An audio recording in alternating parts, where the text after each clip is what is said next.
I understand the Secretary has a hard stop at 12:30, and so the committee hearing is called to order. I want to thank everyone for today's attendance on oversight of DOE's FY20 budget proposal. And I want to welcome the Secretary of DOE, Secretary Perry, back to this subcommittee. Mr. Secretary, DOE's FY 2020 budget requests $31.7 billion, a $4 billion decrease from FY 2019 that was enacted for the level in 2019. And it includes extreme reductions to some critical programs. Federal investments in clean energy program, power grid operations, next-gen energy technologies, and economic development for tribal communities are drastically decreased in your proposal. Important departments, such as the Office of Energy Efficiency and Renewable Energy, is reduced by 86% from FY 2019 levels, with the vast majority of these cuts, more than $700 million, coming from energy efficiency programs. Additionally, the budget proposal would slash the Office of Science, which funds the 17 national laboratories, by $1 billion from the FY 2019 enacted level, while also eliminating the Advanced Research Programs Agency Energy, RPE, in FY 2020. Mr. Secretary, as you can imagine, many of these proposed cuts are non-starters as far as I'm concerned, as these reductions would severely impact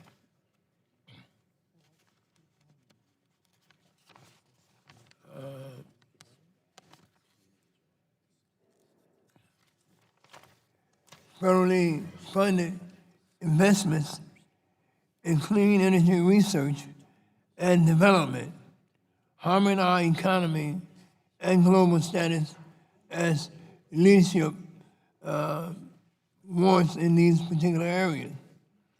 However, another issue, Mr. Secretary, that I want to discuss with you today is the dire need for federal investment in workforce training to help put thousands of Americans to work in good-paying jobs and careers.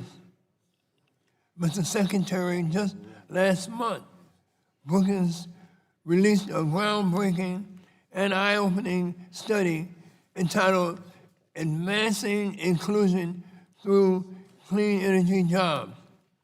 Some of these key findings in this report found that employees in clean energy jobs earn higher and more equitable wages than all workers nationally, with mean hourly wages topping the national average by 8 to 19%. The study found that clean energy jobs provide tremendous opportunities for low-income workers to increase their salaries by earning up to $5 to $10 more per hour compared to other jobs.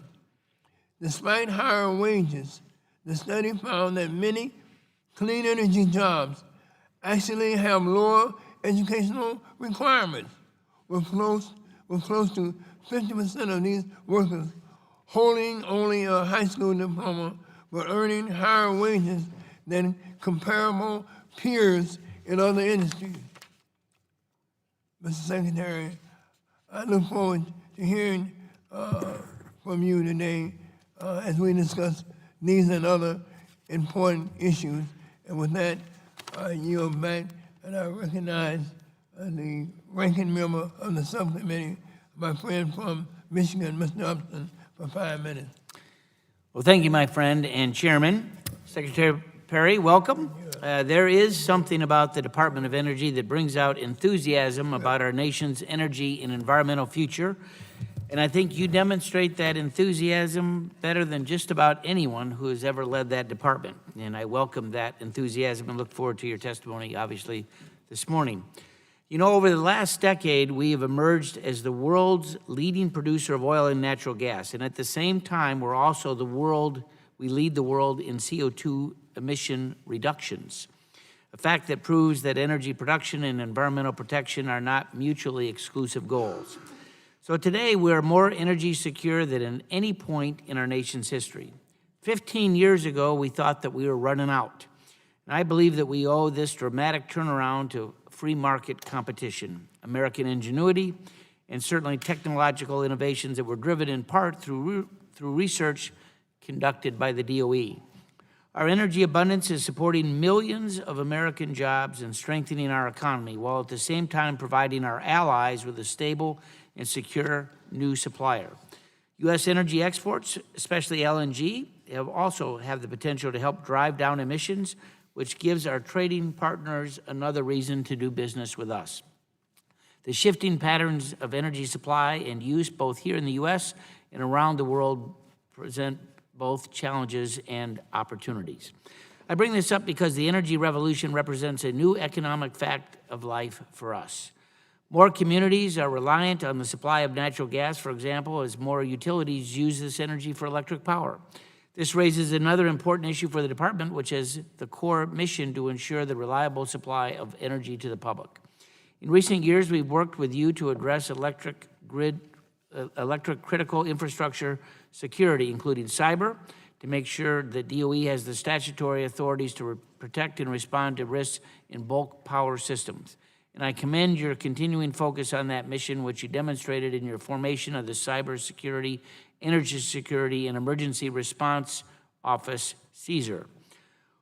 One area that is particularly concerned to most of us is the nexus between natural gas pipelines and electric generating units.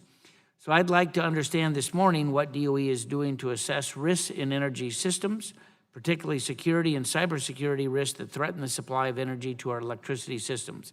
And while pipeline safety and security certainly falls under the jurisdiction of other agencies, DOE maintains the prime responsibility for ensuring the supply of energy, so it is important to understand how you address these risks. This work on energy security also involves what happens in an emergency. What happens when there's a major disruption at a major event that impedes the supply of energy?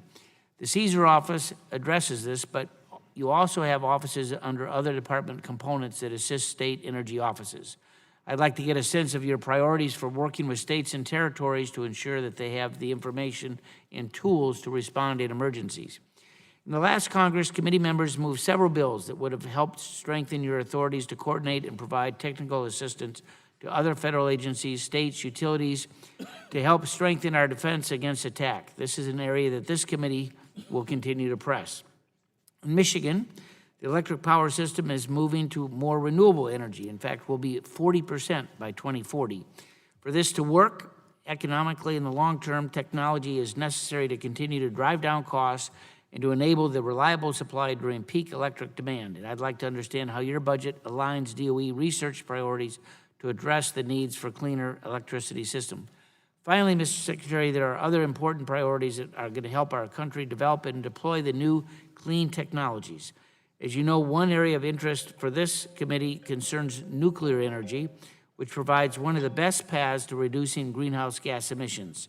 We've done a lot of work in this Congress. We intend to do a lot more, And on this point, I'd much appreciate your budget proposal to include some funding to restart the defense of the Yucca Mountain license before the NRC.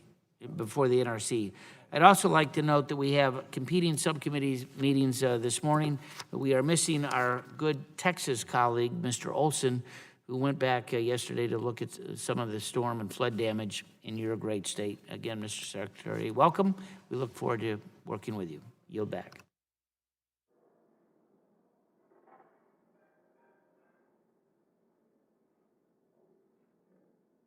The chair now recognizes the chairman of the full committee, Mr. Pallone, for 5 minutes for his opening statement. Thank you, Chairman Rush. Let me thank the Secretary for appearing here this morning. I do really appreciate your being here, but I'm still frustrated and disappointed about the fiscal year 2020 Department of Energy budget because it is largely the same, what I call out-of-touch document that we saw last year. The drastic cuts contained in President Trump's budget last year were rejected by Congress, and I expect that to be the case again this year. So rather than talking about a budget that is essentially dead on arrival, I'd like to discuss several energy policy issues, including energy efficiency, legacy site cleanup, nuclear waste, and cybersecurity. Unfortunately, the department's track record on efficiency standards for consumer products is not good. Since the beginning of the Trump administration, the department has ignored 17 legally mandated deadlines to finalize efficiency standards for common consumer appliances. And rather than updating those standards, DOE has spent its time working to discard light bulb efficiency standards.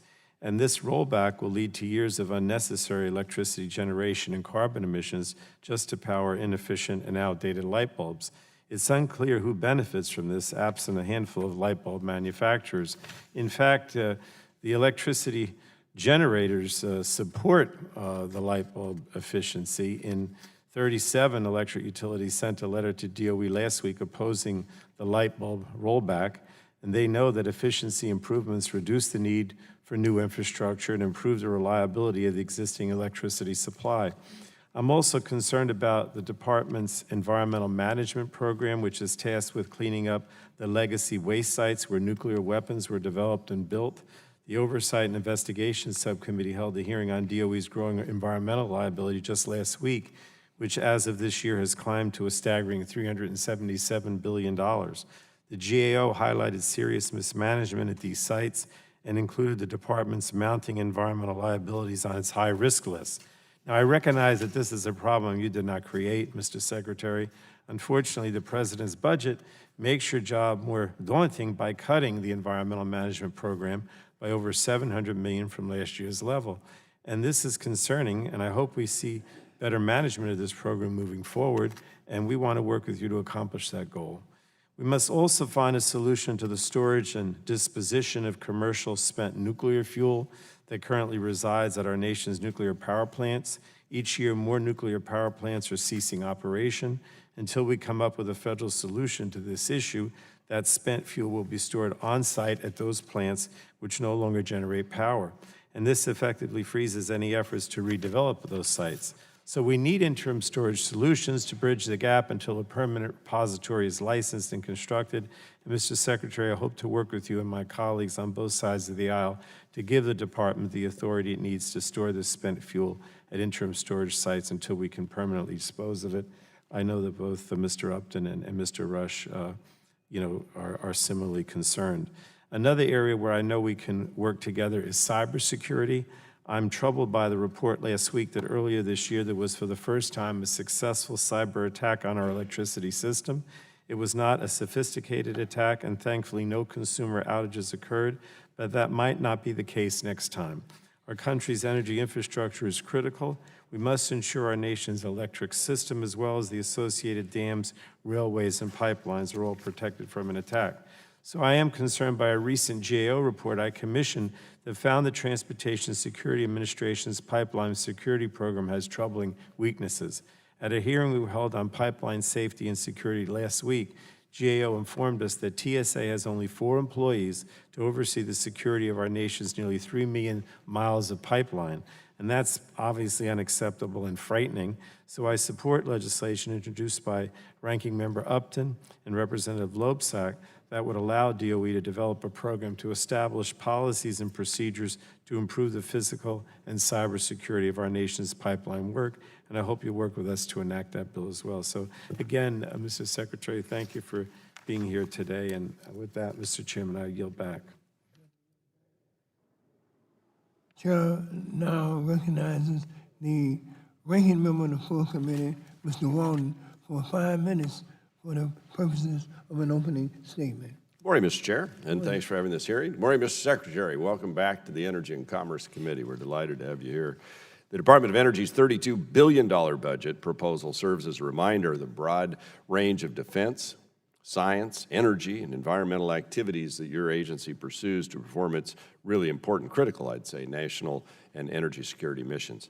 The breadth of DOE's responsibilities is impressive, Mr. Secretary. DOE's work, which is conducted here in Washington, D.C., and at national labs and field stations across the nation, includes maintenance of our nuclear weapons, support for international non-proliferation programs, and nuclear propulsion work for the U.S. Navy. It includes the cleanup of Cold War-era environmental contamination and management disposal of spent nuclear fuel and high-level radioactive waste. DOE also supports cutting-edge, early-stage scientific research at our 17 national laboratories, including PNNL, which you and I got to visit in 2017. It establishes efficiency standards for appliances and equipment, conducts energy-related research development, and demonstration across all forms of energy and technologies. It maintains the Strategic Petroleum Reserve and exercises authorities to respond to energy supply disruptions and maintain the resilience of our electric grid and pipeline systems. DOE also provides central energy data collection and analysis through the Energy Information Administration. Very valuable data for our public policy work. Managing this portfolio, as we all know, remains a challenge, which is why I believe it's so important to stay focused on DOE's core missions. During your time at the department, Mr. Secretary, this committee on a bipartisan basis has sought to ensure that you have adequate resources and the statutory authorities required to align, manage, and fund programs to cost-effectively execute the department's missions. Today, I hope you can update the committee on the progress you've made modernizing the Department of Energy and the challenges and opportunities that you see going forward. Just a week ago, as you heard earlier, our Oversight Subcommittee examined the DOE's work to address environmental liabilities and what can be done to accelerate cleanup and save taxpayer money. This is of particular interest to me, as you know, given the Hanford site across the Columbia River from Oregon in my district. You and I saw firsthand the vast scope of the work that remains, and I'd like to hear from you on how you plan to accelerate the cleanup at Hanford. Hanford, as with other major cleanup sites, initially provided for our nation's defense needs. In fact, over time, it fostered technological and scientific capabilities that continued to benefit the nation on energy, environmental, and security matters. The Pacific Northwest National Laboratory was established as an R&D complex at Hanford for the Manhattan Project. Now it serves a broader range of missions for the nation. This technological and innovative capability that now threads through the department's labs and field sites provides the tools for addressing future energy and security challenges. You can see this in the tremendous advances in DOE's supercomputing capabilities that we talked about yesterday. Originally developed for weapons work, DOE supercomputers now promise tremendous advances across the agency's missions and national priorities, from carbon-free fossil energy to helping cure diseases. So I'm excited about the potential to utilize DOE's advanced computing to support the next wave of American innovation. Now, when you testified before us last year, Mr. Secretary, the committee had been moving legislation that would help DOE enhance our energy security, spread the strategic benefits of our nation's energy revolution, and further drive our drive to reduce emissions. For example, we worked to streamline the export of LNG and nuclear technology. We sought to enable future innovations that would lead to more reliable modern electric grid. We sought to increase DOE's capabilities to prepare and respond to emergencies and including from extreme weather events. We sought to ensure DOE is able to develop the infrastructure for advanced nuclear energy currently being pursued by companies such as NuScale in Oregon and others. So I must say I'm encouraged by the work you and your team are doing in support of transformative breakthroughs in carbon-free fossil energy, carbon capture technologies, advanced nuclear energy efficiency, advanced energy storage technologies, and modeling for increased energy resilience, all to lower greenhouse gas emissions and help consumers get affordable power. I'd like to understand how DOE could more effectively support innovation, how it can help bridge the gap between the lab and commercial development while minimizing taxpayer risk. What can DOE do to attract and harness private capital to help accelerate deployment of future clean technologies? I also look forward to learning about your priorities to enhance DOE's capabilities to ensure the reliable delivery of power given ongoing threats from bad actors. So, Mr. Secretary, how we harness DOE's incredible capabilities to support future energy innovation, security, and public interest given going budget constraints will be our focus today. But I look forward to working with you on this and so much more going forward. With that, Mr. Chairman, I yield back. I want to thank the ranking member for yielding, and now it is my responsibility to introduce our witness for today's hearing, the Honorable Rick Perry, who's the Secretary of the United States Department of Energy. Mr. Secretary, we certainly want to welcome you to the Energy Subcommittee, and we all look forward to your testimony and eagerly await your participation in this hearing. So now I will recognize the Secretary for 5 minutes for the purposes of an opening statement. Mr. Secretary, you've been here countless times and you are well aware of the lighting system, so we don't want to take time to explain something that you already know. So with that, we recognize you for 5 minutes for an opening statement. Mr. Chairman, thank you very much, and to the members, thank you all for your kindness and hospitality. Those of you that I've had the opportunity to be in your offices and what have you, and in your districts as we go forward. And Mr. Chairman, you've been so kind as members of both sides of the aisle to allow us to show you a brief video that I think will be substantially more interesting than me going on here for a minute and a half. But if I could, I'd like to direct your attention over to the... Hear no objections, so ordered. Yes, sir. Thank you. Energy independence used to be a soundbite, but now it's reality. Curtailing it would erase today's great economic gains and environmental achievements while limiting tomorrow's innovative solutions to our biggest challenges. We're determined to lead the drive for cleaner energy in this world. And we'll do it without surrendering one single fuel, one bit of growth, one iota of opportunity for this nation and for the world. I see people in our national labs forging ahead with action. It's through innovation that you all are achieving the results that we all want, and together we can transcend these divisions. We can bridge the energy poverty gap. We can secure a future of cleaner energy. So as we look to the future, I know that despite our challenges, everyone in this room is as excited and as optimistic as I am about the incredible potential of the new era that we're entering. This is the new American energy era, and it will move us forward, bringing unprecedented benefit to the world, unleashing greater innovation than ever so that sovereign nations can share in the prosperity, the freedom, and the security for generations and generations to come. Chairman, again, thank you for the opportunity to show that. I think it, Mr. you talked about, I reflect a lot of excitement about the Energy Department and the men and women who work there, the technology that comes out of that, and you're absolutely correct. This is, you all have heard me say this before, this is the coolest job I've ever had in my life.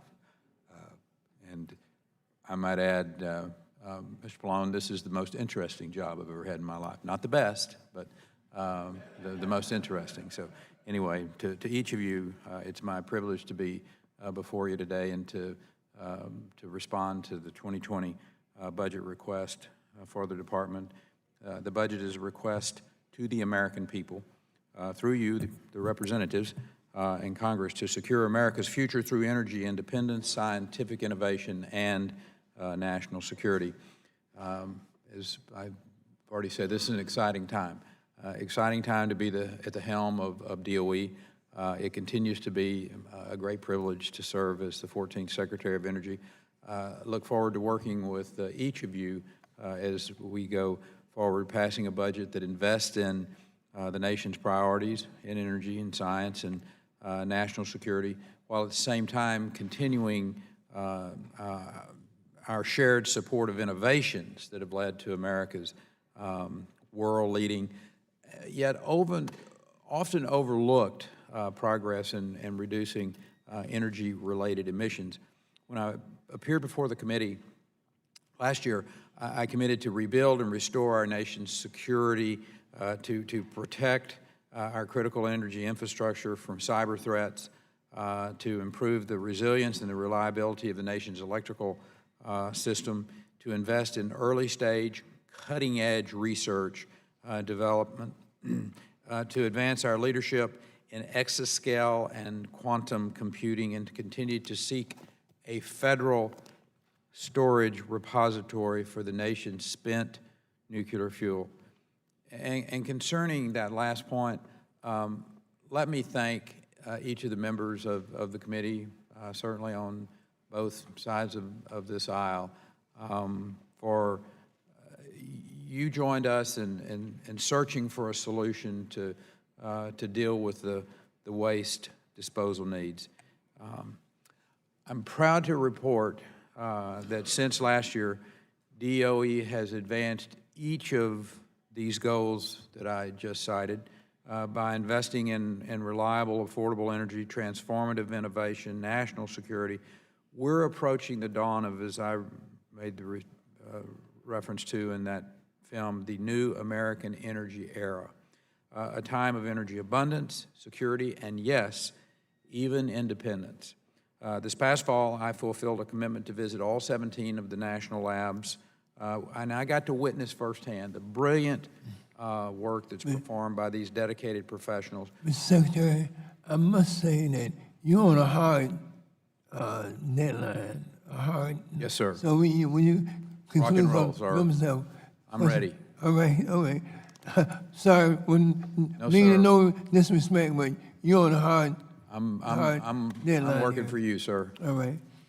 That concludes the opening statements, and I want to recognize myself for 5 minutes for the purposes of asking questions of our witnesses.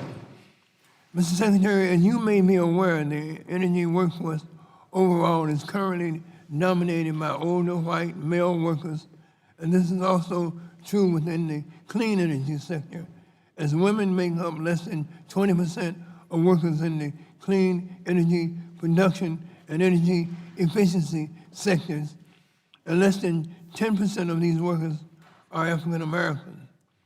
Many of the recommendations for addressing these disparities are included in my workforce bill, H.R. 1315, including a focus on STEM education, aligning education and training with industry needs locally and regionally, and increasing apprenticeships and on-the-job learning. Mr. Secretary, within the past month alone, there have been 3 different studies that have been released discussing the need for a younger, more diverse, trained workforce within the energy sector. There was the Brooklyn study that I cited in my opening statement, a report by the Solar Energy Industry Association entitled Diversity Best Practices Guide for the Solar Industry, and an Alliance to Save Energy study entitled Growth in Energy Efficiency Demands Investment in a Highly Skilled Workforce. Mr. Secretary, during your time as Secretary, have you personally heard from companies within the energy sector regarding their dire need to find trained workers. Are you aware that the energy workforce overall is mostly comprised of older white men, and that many sectors are looking to diversify their labor force by going into previously underrepresented communities? Do you believe that it's worth federal investment to support initiatives to accomplish this goal? Mr. Chairman, I am glad that you are excited and kept us focused on this issue of the potential in the clean energy sector in this country. And according to the Bureau of Labor Statistics, solar installers and wind technicians are projected to be two of the fastest growing occupations in the U.S. as we go forward, and leading even the projected growth and demand for healthcare professionals. So I think you're spot on in your focus on this and developing that workforce. And American Wind Energy, Mr. Vesey, who is from my home state, he knows the work that we did together to expand the wind energy in the state of Texas. It produces more wind than all but 5 other countries, and there are incredible impact into those rural areas where that showed up, and then obviously the jobs that get created and what have you. It is a major job creator in America. Today, there's over 105,000 U.S. workers who have wind-powered careers. All 50 states are affected by this. And I think there's 242,000 U.S. workers that are employed in the solar side of it. So that's just good news, and we look forward to expanding that. 90% growth in the solar side in the last 2 years in this country. So Mr. Secretary, so you would think that this would be a priority for federal investment to... Yes, sir. Okay, Yes, sir. Thank you. Mr. Secretary, both the majority and minority sides have been in touch with your agency about obtaining data on the funding levels for workforce programs that the department currently conducts. I understand that your staff has been working vigorously to get us that information, but I really wanted to know and to remind you that we're still waiting to hear back from you, and it is important to understand that this is indeed a priority for members on both sides of the aisle. Will you commit to this committee that you will make sure that we receive the data in a timely fashion? Yes, sir. And we have a couple of programs of which you've been briefed and your staff's been briefed on. The Equity and Energy is the name of the new program.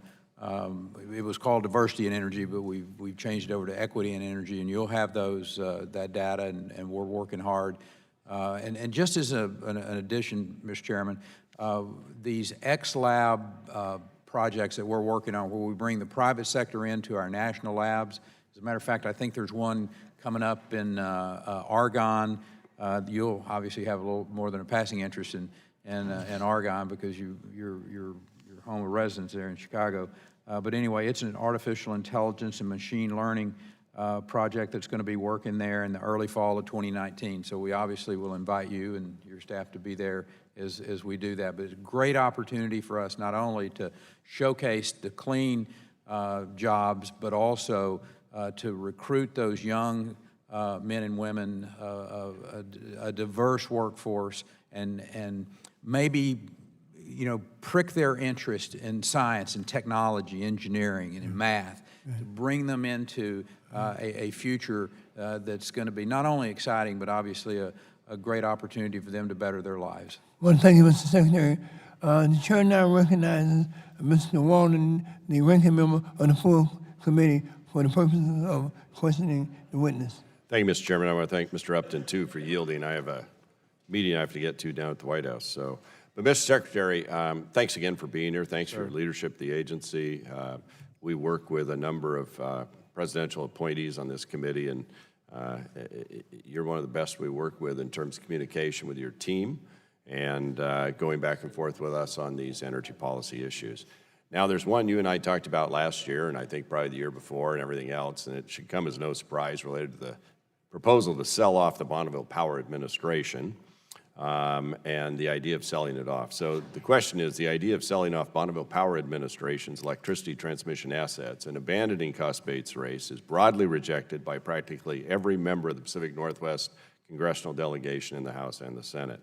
Can you assure me the Department of Energy will not sell off BPA unless Congress provides explicit authorization?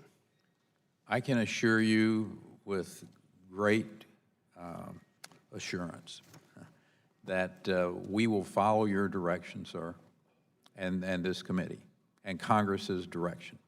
Thank you, Mr. Secretary. Now, let's move on to innovation. I note this past week, DOE announced a contract to build the Frontier supercomputer at Oak Ridge National Laboratory, which is anticipated to debut as the world's most powerful computer. Can you talk about the research benefits of DOE's supercomputer program?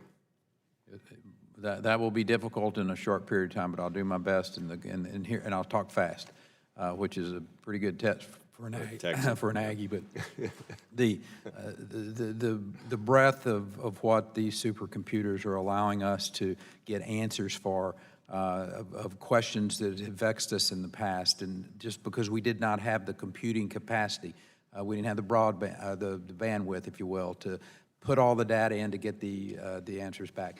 These computers, here's the speed at which they are. 1 billion calculations per second. I mean, I'll be honest with you, I can't get my little mind around that, the ability to manage that much data. But it gives us the potential in healthcare, for instance, to be able to find some cures for cancer, to go back through every data set that's been done since time immemorial on drug tests that ended up over in a pile of, because they were failures because we couldn't get to the final answer. Go back and take all of that data and run it through these computers because they are so powerful, and we will find new drugs to work on. In brain science, and this is where Mr. McNerney and I were talking about, I know his interest in traumatic brain injury and the work that is being done there. We're in a partnership with the University of California, San Francisco, Dr. Jeffrey Manley out there, finding new solutions on traumatic brain injury, post-traumatic stress, CTE, which obviously the professional football league's very interested in some of those studies. I mean, and that's just in the healthcare side. What can you say about energy? Can we get to where coal can be burned with no emissions, you think? And here's my example, Mr. Chairman, is that, 15 years ago, people told us we'd found all the energy that there was to be found, just get used to it. We found it all. Even if you find any more, you won't be able to afford to produce it. Well, that conventional wisdom was massively wrong. I will suggest to you those that say you can't use coal, for instance, in a clean, almost emission-free way. They can be proven wrong too, and it's going to be these supercomputers that are working with our scientists, and I will suggest to you at the private sector and our national labs in partnership to find some energy solutions to this incredibly abundant resource that we have in this country. So you're absolutely correct. Let me go to a different topic if I could. We've spent a lot of time in this committee looking at nuclear waste storage. We appreciate your leadership in this, and we hope to renew that effort going forward. But also at how we harness new nuclear energy technologies. And so I know that the department's looking at doing some work on micronuclear, as well as some of the other proposals, NuScale and others. In the 20 seconds I have left, can you just give us a quick update on small modular and micro? Yes, sir. The work that's being done in the agency, along with the private sector, INL, Idaho National Lab, and NuScale, they're in a partnership out there. I know Mr. Gates, Bill Gates, and his company, Terra Energy, different technology, but these small modular reactors and these micro reactors. The micro reactors even smaller. Bill, from the standpoint of using these in our military and in places around the world. So, and the small modular reactors also, not only are they smaller, they're cheaper, they're easier to build, and they're safer, and the fuel that they use is safer. So the future of clean energy has never been brighter than it is. Can you give me the horizon? Are we talking 2 years, 10 years, 30 years? 2025, if I'm correct on that number, 2025 is the projected date on some of the SMRs to be out with their prototypes. And All right, thank you. Thank you, Mr. Chairman, for your indulgence. The chair now recognizes the chairman of the full committee, Mr. Pallone, for 5 minutes for opening statement before questioning the witness. Thank you, Chairman Rush. I wanted to go back to the light bulbs, Mr. Secretary. You recently proposed to rescind rules that would extend 2020 light bulb standards to the full range of bulb shapes and sizes commonly used in U.S. homes. And the effect of your proposed rule is to take back a standard that would save the average U.S. household about $100 per year, and by saving electricity would deliver very large reductions in carbon emissions. And the comment period on the proposed rule closed last Friday. So can you tell me how many comments you received in support of this proposed rule, and who submitted comments in support? Mr. Chairman, I will get that information to you. I don't have it at the tip of my, but if I may, can I respond as to kind of share with you what we're doing? And well, you can get back to me with the comments. I mean, I have something that was prepared by staff that gives us some information, like a summary about it. So I wanted to discuss that if I could. Yes, but if you would get back to me in answering Absolutely. that previous question, I appreciate it. Now, the summary I have, and I'm not going to introduce it for the record because I'd rather get your actual official document if we could. But while the department has been slow to get all comments posted so far, those opposing your rollback so far include more than 40 electric utilities, the U.S. Climate Alliance, which includes Republican and Democratic governors from 24 states representing 60% of the U.S. population, and a wide range of consumer advocates, energy efficiency groups, and environmental groups. And also 15 state attorney generals have opposed the proposal. And to date, again, I only have the information so far, to date, the only organizations on the record supporting your action are the light bulb manufacturers and their trade association. So you have more than 15,000 citizen comments so far have been filed, with the vast majority opposed to the rollback. So again, Mr. Secretary, why is it that at the same time that DOE has missed 17 congressionally mandated legal deadlines for updating a wide range of appliance standards, the department is spending scarce time and taxpayer money on eliminating standards for light bulbs that will save consumers money and cut carbon emissions? Why is it that you're so intent on going backwards on the light bulb efficiency? Why has this become a priority?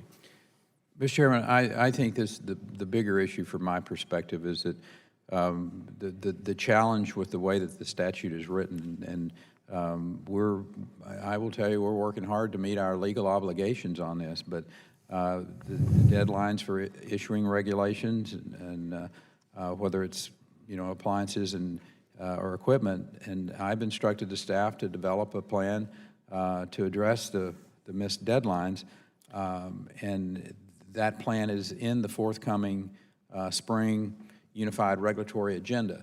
But you see, Mr. Secretary, no one, I mean, I only have a limited amount of time, and I appreciate your being here, but no one seems to agree with your proposal. Not the utility industry, not the 15 state AGs, not consumer advocates.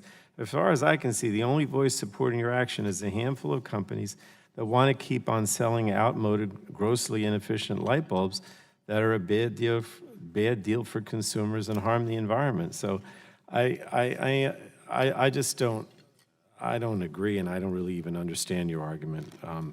But anyway, let me move on to the LNG, Mr. Chairman. We only got a minute and a half here. Last December, DOE determined that liquefied natural gas export volumes to non-free trade agreement countries equal to 52.8 billion cubic feet a day, a volume equal to 71% of U.S. demand, is inconsistent with the public interest under the Natural Gas Act. And DOE also stated it intends to approve LNG export applications of those countries up to this volume. And then DOE has also approved LNG export volumes to free trade agreement countries equal to 58.1 billion cubic feet per day. And my understanding is that LNG export application approvals for periods of 20 to 30 years. My concern with this, because we're running out of time, is that there is the impact of these approvals on domestic supply and pricing. That these approvals, are going to, have a greater demand for more pipeline infrastructure. The communities and landowners bear the cost of building out the support for this enterprise. Have you ever denied any export application for LNG? Not just you, but has the DOE ever denied an export application? I can't speak for prior administrations, but I can assure you that we have not, and if I'm still the Secretary of Energy, we will not, because we have the most massive supply in the world, sir. The issue, if the question here is there's some folks over in the Northeast that are concerned about the availability or the cost of natural gas, it's got a lot more to do with the inability to build a pipeline across New York, for instance, to get into the Northeast than it does with our supply. The American natural gas producing regions of this country. And we've only seen the tip of the iceberg. That's not my quote. That's the quote of the International Energy Agency head, Fatih Birol, last week when I was in the EU, telling the Europeans that we have more gas than they can purchase. So I would suggest that this country is really blessed to have this low emissions, this clean burning fuel, and being able to build the infrastructure out across this country so that all Americans can enjoy that fuel. The folks in the Northeast are paying 40% more for their residential and 60% more for their commercial electricity because of the inability to move that natural gas into those regions and then use it. And I hadn't even talked about the negative effect on our environment because of the fuel oil that's having to be burned instead of natural gas. Mr. Secretary, we have a lot of members who want to ask questions. Yes, sir. So when you be a little bit more succinct with your answers. Yes, sir. All right? That one I'm just really passionate about, sir. Yes, I understand, but you have a hard deadline. Yes, sir. Chair now recognizes the gentleman, the ranking member of the subcommittee, Mr. Upton, for 5 minutes. Well, thank you, Mr. Chairman. I'd like to get through 3 questions if I can. A number of decades ago, I worked for President Reagan, and I can remember him when he signed the Nuclear Waste Policy Act of saying that this was going to be the bill that actually resolved the issue, certainly within the next 20 years. We're now 40 years later, and this committee, as you know, voted 49-4 in the last Congress, widely bipartisan, to move John Shimkus's bill, which we passed with a pretty good margin on the House floor.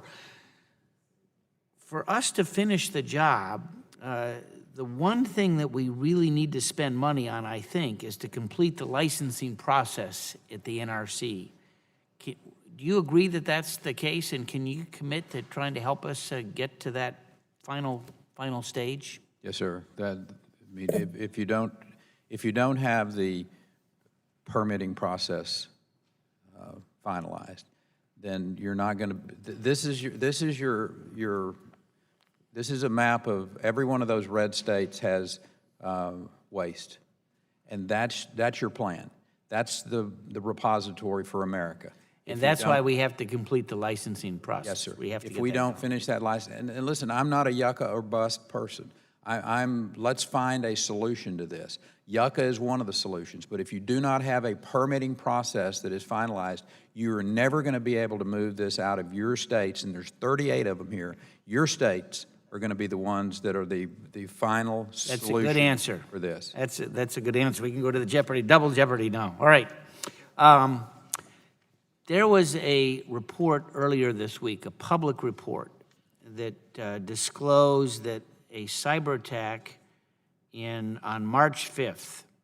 I don't know if you saw this story. The cyber attack 202, cyber attack just disrupted grid operations in the U.S., but it could have been far worse. Recently disclosed hack in an electric utility in the western U.S. crossed a disturbing new line. What can you tell us about that a couple months later? Well, we received the report about a denial of service condition that occurred at electric utility. I think it was on around the 1st of March of 2019. And the incident did not impact generation, the reliability of the grid, or cause any customer outages. We were in contact with that utility, and they're managing the incident in coordination with their firewall manufacturing. So, Any lessons learned from that experience? well, yeah, when you get a direction to put a patch on your firewall, you need to put your patch on the firewall. I mean, it's pretty simple. They made an error, and trying to reiterate to the utilities, no matter what their size, is that when you get a directive to protect your firewall, you need to do it. And are you working with EEI to make sure that they've passed that word along to all their member companies as well? And the subsector coordinating council, the folks that deal with these issues, and our counterparts, if you will, on the private sector. Yes, sir. So, as you know, we're currently working, I think, on a pipeline and LNG facility cybersecurity preparedness act. I've introduced the bill, H.R. 370, which codifies some of what DOE is currently doing on the coordination side, and by authorizing R&D and pilot demonstration projects. Has the department looked at this bill at all? Can you offer some support, some guidance in terms of what we need to do to make sure that we diminish any threat of cybersecurity attack on our nation's pipeline system? Yes, sir. Obviously, we'll give you any technical information, any technical help that we can on developing it, and whatever you all decide we're going to implement. But we're coordinating and working with any threats that are out there. Best practices. I mean, we manage the information flow with the private sector, I think, in a fairly positive way, in a fairly transparent way, and to mitigate any of the challenges that we've got. So best practices, the investment incentives, the cost recovery practices in the energy sector, pipeline security, we touch all of those. And I think I think we've got for pipelines and the electrical grid, I think we've got a good flow of information, and we're as on top of this as we can be. I appreciate your leadership, and I yield back. The chair now recognizes Mr. Peters from California for 5 minutes. Thank you, Mr. Chairman. Thank you, Mr. Secretary, for being here. You know, last year we had a similar hearing where we were critical of the president's proposed budget. They cut a lot of things, and I think you were candid that some of this was not your idea, and ultimately we were able to restore some of the investments I think were important. Let me make 2 observations about that this year, and then I had a particular question for you. First is on ARPA-E. The Trump administration's continued attempt to fully defund ARPA-E, which is the basic research component of the Department of Energy. It just doesn't make any sense. It's inconsistent with your own initial video that talks about innovation. I think we'd all like to get behind that. One of the largest ARPA-E grants ever awarded was in my district to a company called Acades Power. They successfully developed an opposed piston engine that creates more power with lower toxic emissions and increased fuel efficiency. And it's such a great advance that it's now on the way to being the future engine of many U.S. Army vehicles. And I don't think you dispute that that was an important investment for the country. It's not the kind of thing we want to defund. Second, with respect to carbon capture, as you may know, that I introduced the Use It Act with my colleague from West Virginia, Mr. McKinley.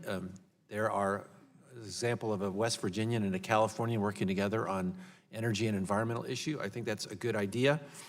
It focuses on the need for increased investment in carbon capture, utilization, and sequestration technology, as well as direct air capture technology. The International Panel on Climate Change, IPCC, has said that carbon capture is going to have to be part of any strategy to get us to net carbon zero by mid-century. The Department of Energy, your own handout here, says that you want to reduce the cost of carbon capture, utilization, and storage. That's great, but the commitment is not reflected in a 65% cut to CCUS in this budget.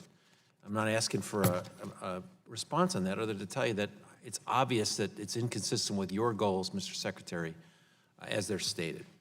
But I did want to ask you a particular question about subsidies. Earlier this week, the IMF updated a working paper on global fossil fuel subsidies, reported the annual global subsidy for fossil fuels at $5.2 trillion. The United States contributes the second largest portion of that, behind only China, subsidizing energy efforts that are not part of our sustainable future. According to the report, quote, removing those subsidies would lower global emissions by 28% and deaths from air pollution by 46%. It's my understanding that the amount that the DOE proposed to subsidize fossil fuels is $489 million. Is that your understanding? If that's what your numbers show, sir, I don't know that off the top of my head. It's but just from the handout. Yep. And I would just stick ask with you, that. how is it appropriate for us to subsidize parts of the fossil fuel industry that are so mature? Is that really the right role for government? And I'm asking you as a rock-ribbed conservative Texan, does that really want to use some money to, government taxpayer money to subsidize a mature industry like fossil fuel extraction? Here's what I see, sir. I see the United States and our fossil fuel industry, particularly through the development of our natural gas that had then turned into liquefied natural gas. We drove down the emissions in the state of Texas by a substantial margin. I'll just give you the numbers quickly. 60% on SOx, 50% on NOx, almost 20% on the carbon dioxide side of it in the period of time from about 2007 through 2015 while I was the governor there. That while we were leading the nation in the creation of jobs and wealth, I might add, that occurred because of the transition that we did from old inefficient power plants to clean burning natural gas. So I will make the statement, and I think I will stand by it, that the tax incentives, the other ways that they calculate a subsidy of the fossil fuel industry, that will have a massive amount of impact as American LNG goes to Europe to take out old inefficient power plants and transition away from coal plants in Germany, for instance. So I think that the tax subsidies that occur to continue to get American technology into these countries and American natural resources like our LNG is absolutely a good investment of our tax dollars. Mr. Secretary, just so we're not confused, I'm not even talking about the tax subsidies. This is direct spending on subsidies out of the Department of Energy budget. I still support them, sir. And I would say that from my perspective, and I think if you look at your goals, to be able to spend $489 million, you know, on ARPA-E, which was $366 million last year, is a lot more cost-effective, and I yield back. The chair now recognizes Mr. Delano for 5 minutes. Well, thank you, Mr. Chairman, and Mr. Secretary, thank you very much for being with us today. Good to have you back.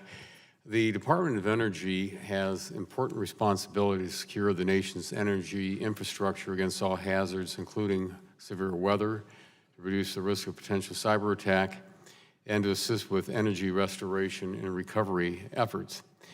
DOE's newly created Office of Cybersecurity, Energy Security, and Emergency Response leads these efforts. And I'd like to kind of follow up on the ranking member's questions a little bit on strengthening. And I know you talked about the situation with the patch that should have occurred, but would you talk about your efforts to strengthen the nation's energy infrastructure against cyber attacks? Sir, that is the reason that the seizure office was stood up. We saw a clear.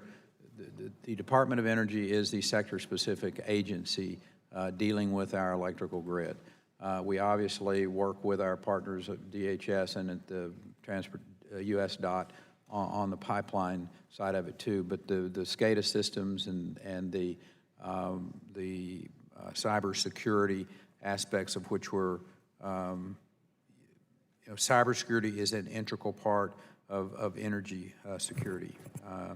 And that's assessing the risk, the vulnerabilities that occur both by natural disasters and by man-made. So it's not all about the man-made attacks, if you will, the viruses that get put in place. This is also about how are we going to deal with hurricanes? How are we going to deal with polar vortex that comes in and knocks out, how you manage and have this diverse portfolio. I think one of my jobs is to make sure that Americans understand that if we don't have this base load of electricity out there that is 24/7, that you, and frankly, on site, which is basically either nuclear or coal, because all the others are interruptible in some form or fashion. But I think it's good to have that conversation with Americans, that if we had a triple whammy, if you will, if we had a polar vortex and we had a cyber attack that occurred at the same time, along with a physical attack on a pipeline, how that could massively affect the Northeast, for instance, the city of New York with the millions of people that live there. So we want to make sure that Americans know, number one, that we have the technical ability to deal with this, that we're very good at analyzing and blocking the attacks that come, and we keep our private sector partners advised of this, and we have a number of our utility, private sector utility types that come in that we have the ability to brief them on classified information about what's happening on the cybersecurity front. I appreciate that, because I know in my district, when I go across the state of Ohio, with the folks that are not only producing the power, but transmitting that power, the amount of time and energy and all that they're taking now just because of the cyber threats that they face every day. And it's interesting when you talk to the customers out there, they don't realize what is being transferred over just to try to make sure that those threats aren't done. And I'm glad, and it's very important that that information is transmitted back to all these individuals and companies that you deal with. If I could, in my last minute real quick, if I may, I'm also very interested in the Energy Star program, which you may know had the appliance portion managed by DOE from 1994 to 2009. In 2009, the previous administration moved the appliance manufacturers into having a dual management, but split between DOE and EPA. And so these companies out there now are faced with duplicative reporting requirements and a lot more red tape that's added up to about $35 million annually, according to the Association of Home Appliance Manufacturers. And just in my last 30 seconds, would it make more sense and fit with the administration's goal to cut that red tape, to return that management back to DOE? I'm sorry.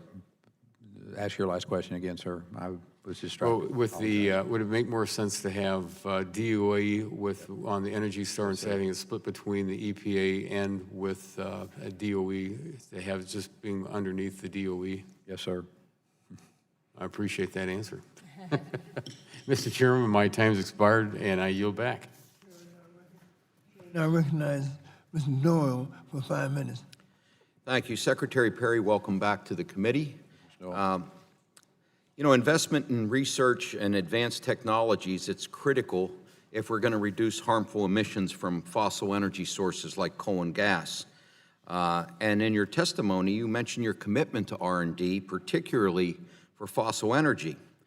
But the DOE budget cuts funding for fossil energy programs by 25%, including a 24% to the fossil energy research and development, which is vital for funding the National Energy Technology Labs in Pittsburgh and in Morgantown, West Virginia. Mr. McKinley and I had sent a letter requesting a $100 million increase in this category, and what we got was a $178 million decrease. I'd just like to say that what you say your goals are and what your budget says are diametrically opposite. And it's puzzling to see where the commitment is. Let me also echo what Mr. Peters says.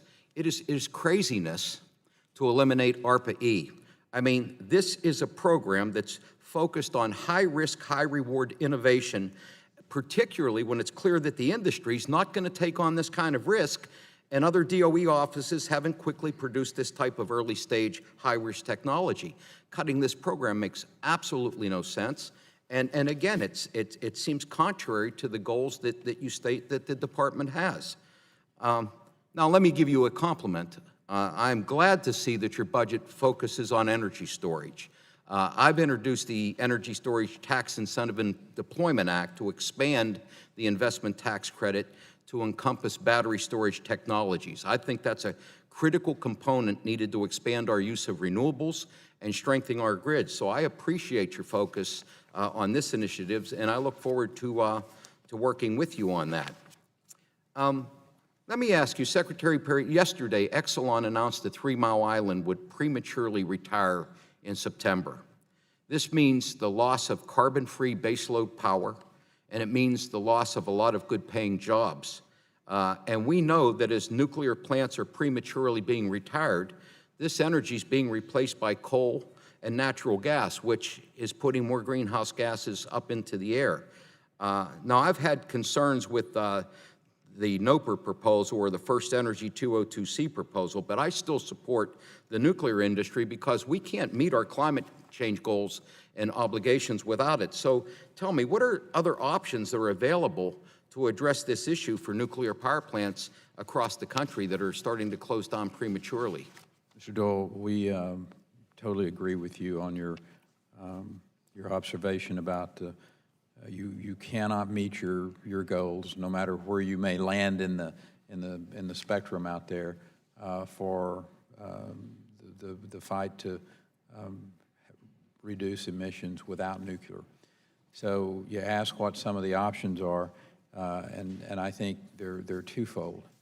One, having been a governor, I think it would behoove the states that have nuclear plants to look at whether or not they want to, at the state level, subsidize those plants.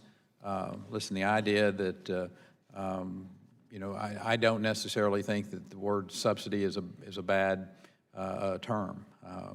I believe that it's up to the people to decide.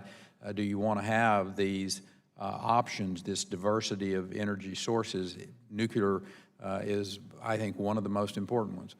So that's on the old plants that are there today, and to extend their life cycles, and those can be done, and they can be done safely. How we deal with that waste is part of it, but the other side of this is SMRs. It's beyond the ability of a lot of states to do what you're suggesting, and your responsibility as Secretary of the Department of Energy is for our national energy portfolio. And we know that nuclear's about 25% of that portfolio, and that if we start to lose, we're not building new plants because it costs so much money. If we start to lose existing ones prematurely, our greenhouse gases go nowhere but up. I want to ask you one final question.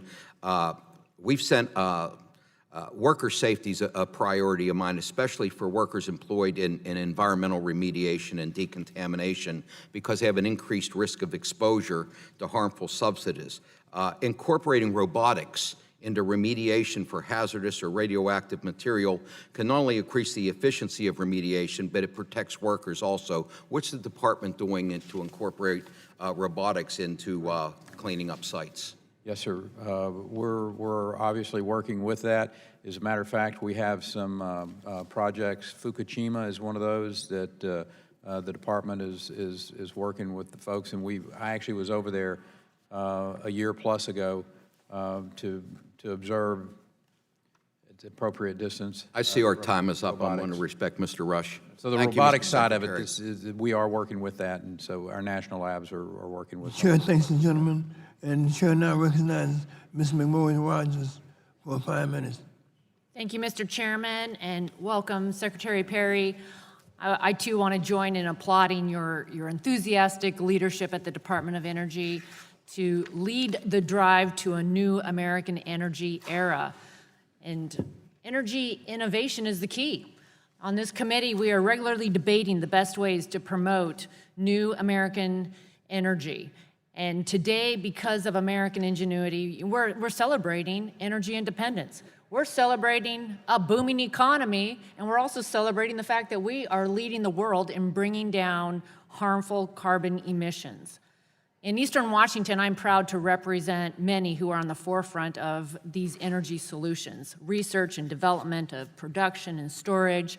Right now, there's an exciting partnership between Washington State University and PNNL I just wanted to ask you to share some of the details, some of the work that is being done at the Department of Energy right now on grid modernization space, or within grid modernization, and how the work of PNNL is benefiting those efforts.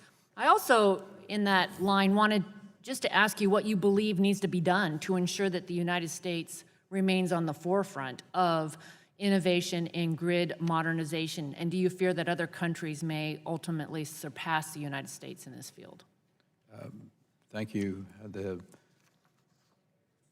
A great example of what we're doing, I think that, and it kind of goes to, you know, Mr. Peters, when you talked about ARPA-E and my, and I do have a rather strong commitment to the whole concept of public-private partnerships and working those together, and sometimes the budget doesn't reflect the commitment that I have, that the agency has, and through some of our cross-cutting, and this is one of the great examples of it, of the private sector working with us at Idaho National Lab, for instance. We actually operate a grid out there, a standalone grid where we can go in and break things and put viruses on, and to really put these electrical grids to the test. And we got, you know, very capable private sector partners. And so, you know, one of the things we're focusing on is resilience modeling, you know, grid services that energy storage could provide for us in this case. So, you know, advanced sensors, there's, you know, the institutional support that comes along with that. I think we've some $200 million at DOE in FY 16 through 18 for those types of services. And again, the grid modernization initiative is something that we certainly support. We have the grid modernization GMLC lab, $40 million for some foundational work from our applied energy program. So we got multiple offices, and this is kind of our philosophy of particularly on the area of that ARPA-E and the folks that support ARPA-E and that concept of advanced research. This is a great example of some of the foundational work that DOE is still involved with, and I think it doesn't get counted towards ARPA-E's conceptually, but it's the type of cross-cutting management that we've tried to do at DOE that keeps these types of programs alive and going, although the old ARPA-E structure, the money doesn't flow through it. Okay, thank you. On another note, I just wanted to give you, others have brought up Hanford.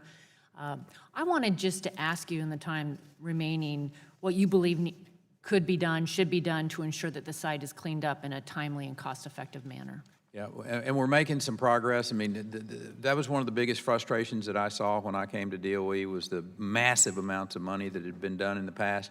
There hadn't been a baseline study done on that thing for, I think, the previous 9 years, and we went in and did that, and it was a shocking amount of money that's going to be needed.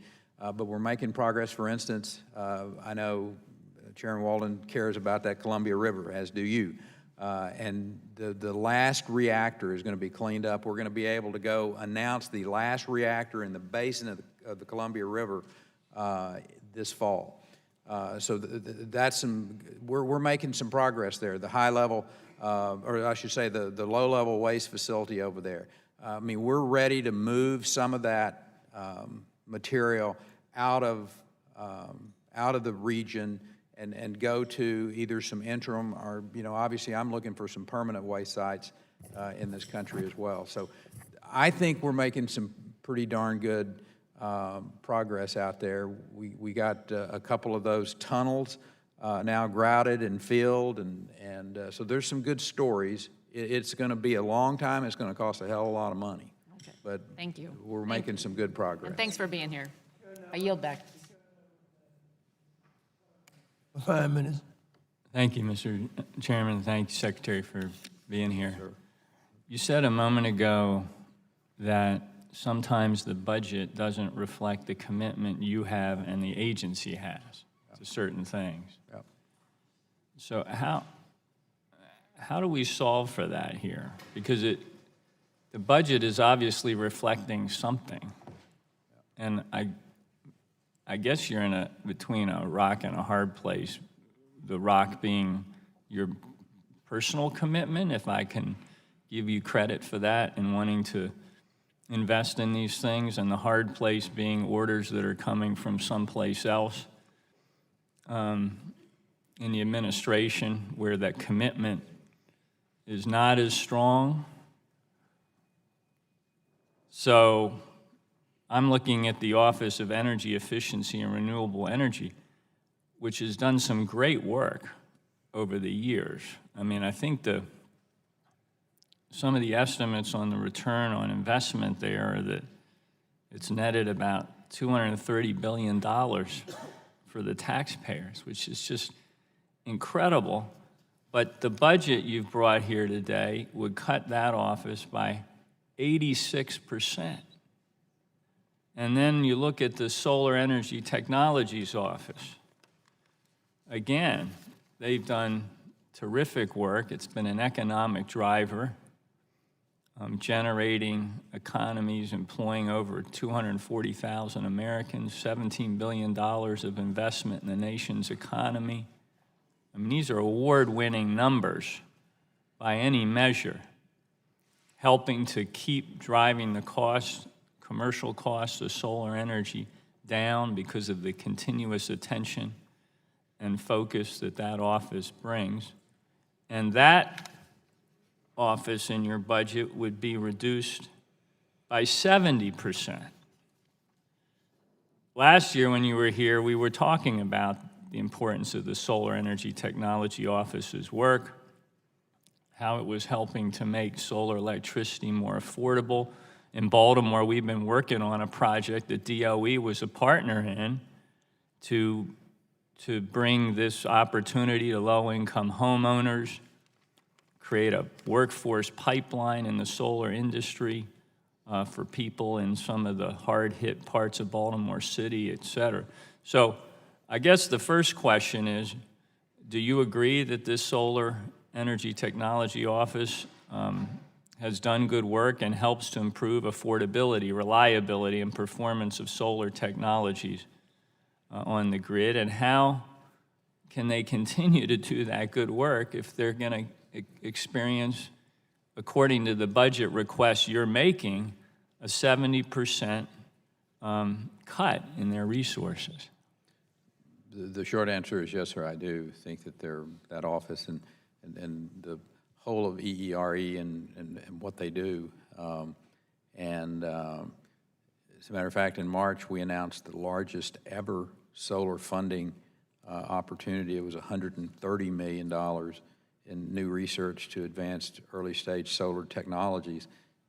Speaking specifically to this line item that you make reference to, the Solar Energy Technologies Office, we had a FOA reissue, and it went through the process, and on the 25th of March, we announced, I think, $36 million worth of projects there. So there are two things that I'd like to just lay out for your consideration. One is, you made reference to, and you're absolutely correct, the historic progress and the historic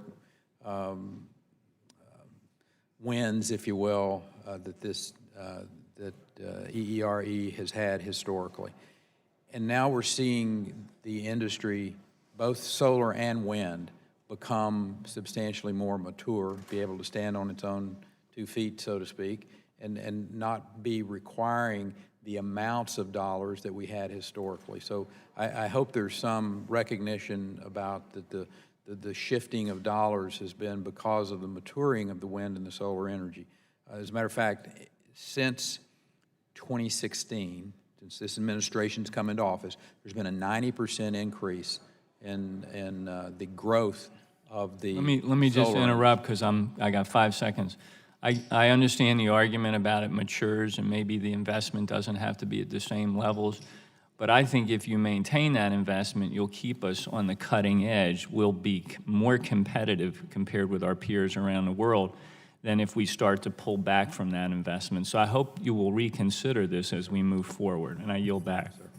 The chair now recognizes the gentleman from West Virginia, Mr. McKinley, for 5 minutes.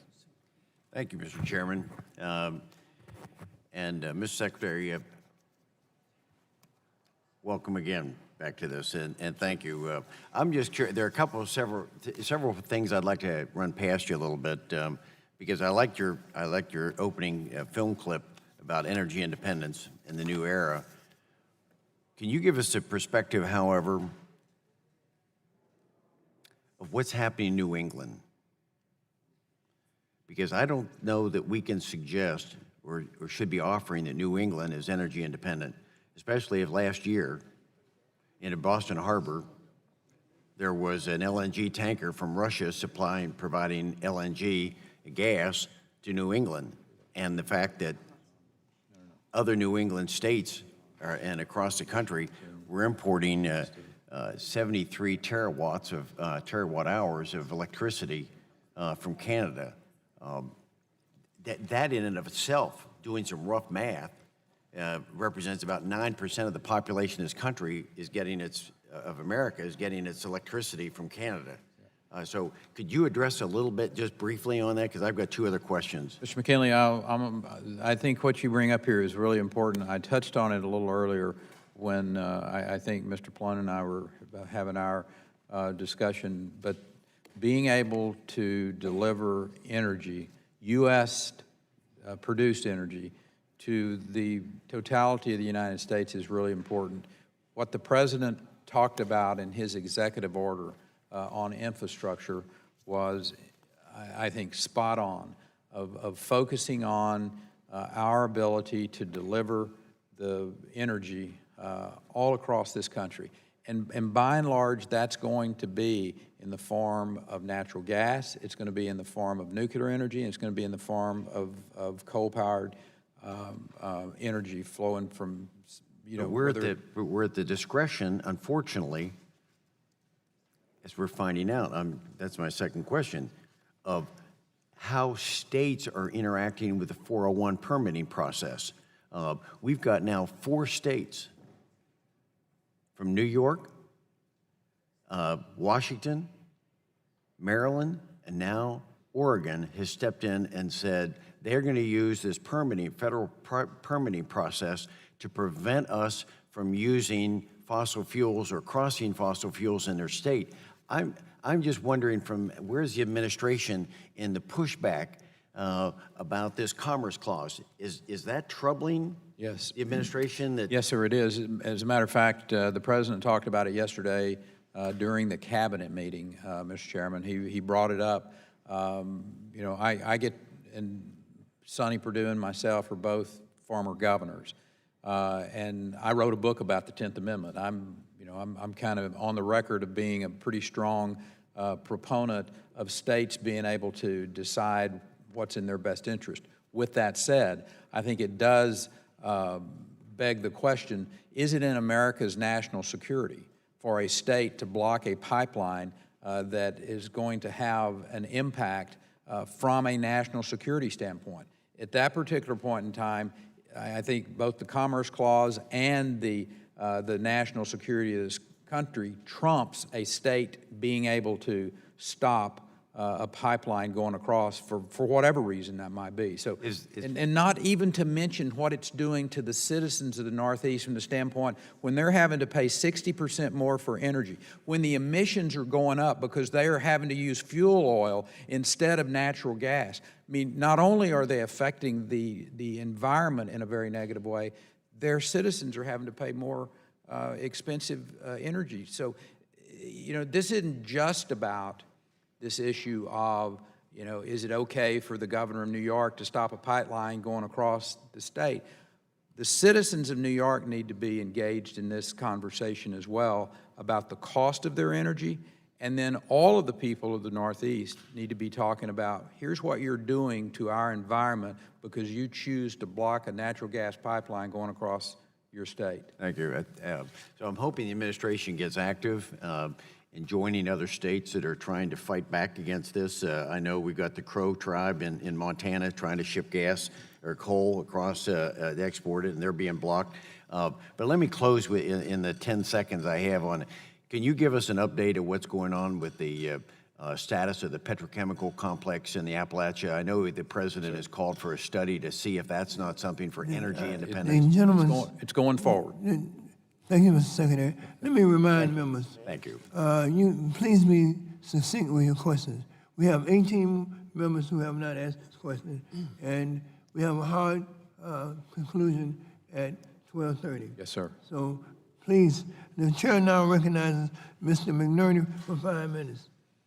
I thank the chairman, and I thank Secretary Perry for coming here this morning. I appreciate your diligence in running the department, and also your passion about traumatic brain injury. I hope we get to work together on that Sir, issue in the absolutely, future. we will, sir. Well, I'm sure you can know that I'm not thrilled about the Department of Energy's proposed budget. 10% reduction in environmental management, 8% reduction in the Office of Science, 86% reduction in energy efficiency and renewable energy. My gosh, a complete elimination of RPE. None of these are acceptable, and Congress will create its own budget that looks a lot more like last year's. I'm sure you're aware of that. So tell me, how committed is the Department of Energy, and how committed are you to reducing carbon emissions? I think our record is, I'll stand on our record, sir. Not only did I bring to the agency as my work as the governor of Texas, the state that was reducing emissions as much as any state in the nation, but this country is doing it as well. So we got a great story to tell about our emissions reduction. I think we can help the world by selling them American LNG and by getting our products, both not only our natural resources, but also our technology and our innovation. LNG sounds good, but LNG has fugitive emissions, both at the wellhead and throughout the system. And, yes, sir. Emissions of natural gas are worse by a factor of 20 maybe than carbon. So we have a lot of cleaning up to do. We're not there where we need to be, and I'm sure you understand that. Let me ask you a question about cyber. I've introduced 2 cyber bills on grid security with my friend Bob Latta, and that will promote a partnership with industry to mitigate physical and cyber risks. So how did the CSER office learn about the March 5th denial of service attack on the SCADA systems that affected Western states? And when did they notify the utilities to be more watchful? Well, we were in contact with the utilities, and I will suggest to you we have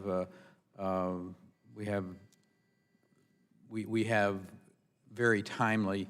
I can't tell you, time and hour at this particular point in time. I can get that to you as best I can, but we not only facilitated contact with the Department of Homeland Security and their hunt and incident response teams and the FBI. So is that how you learned about the attack?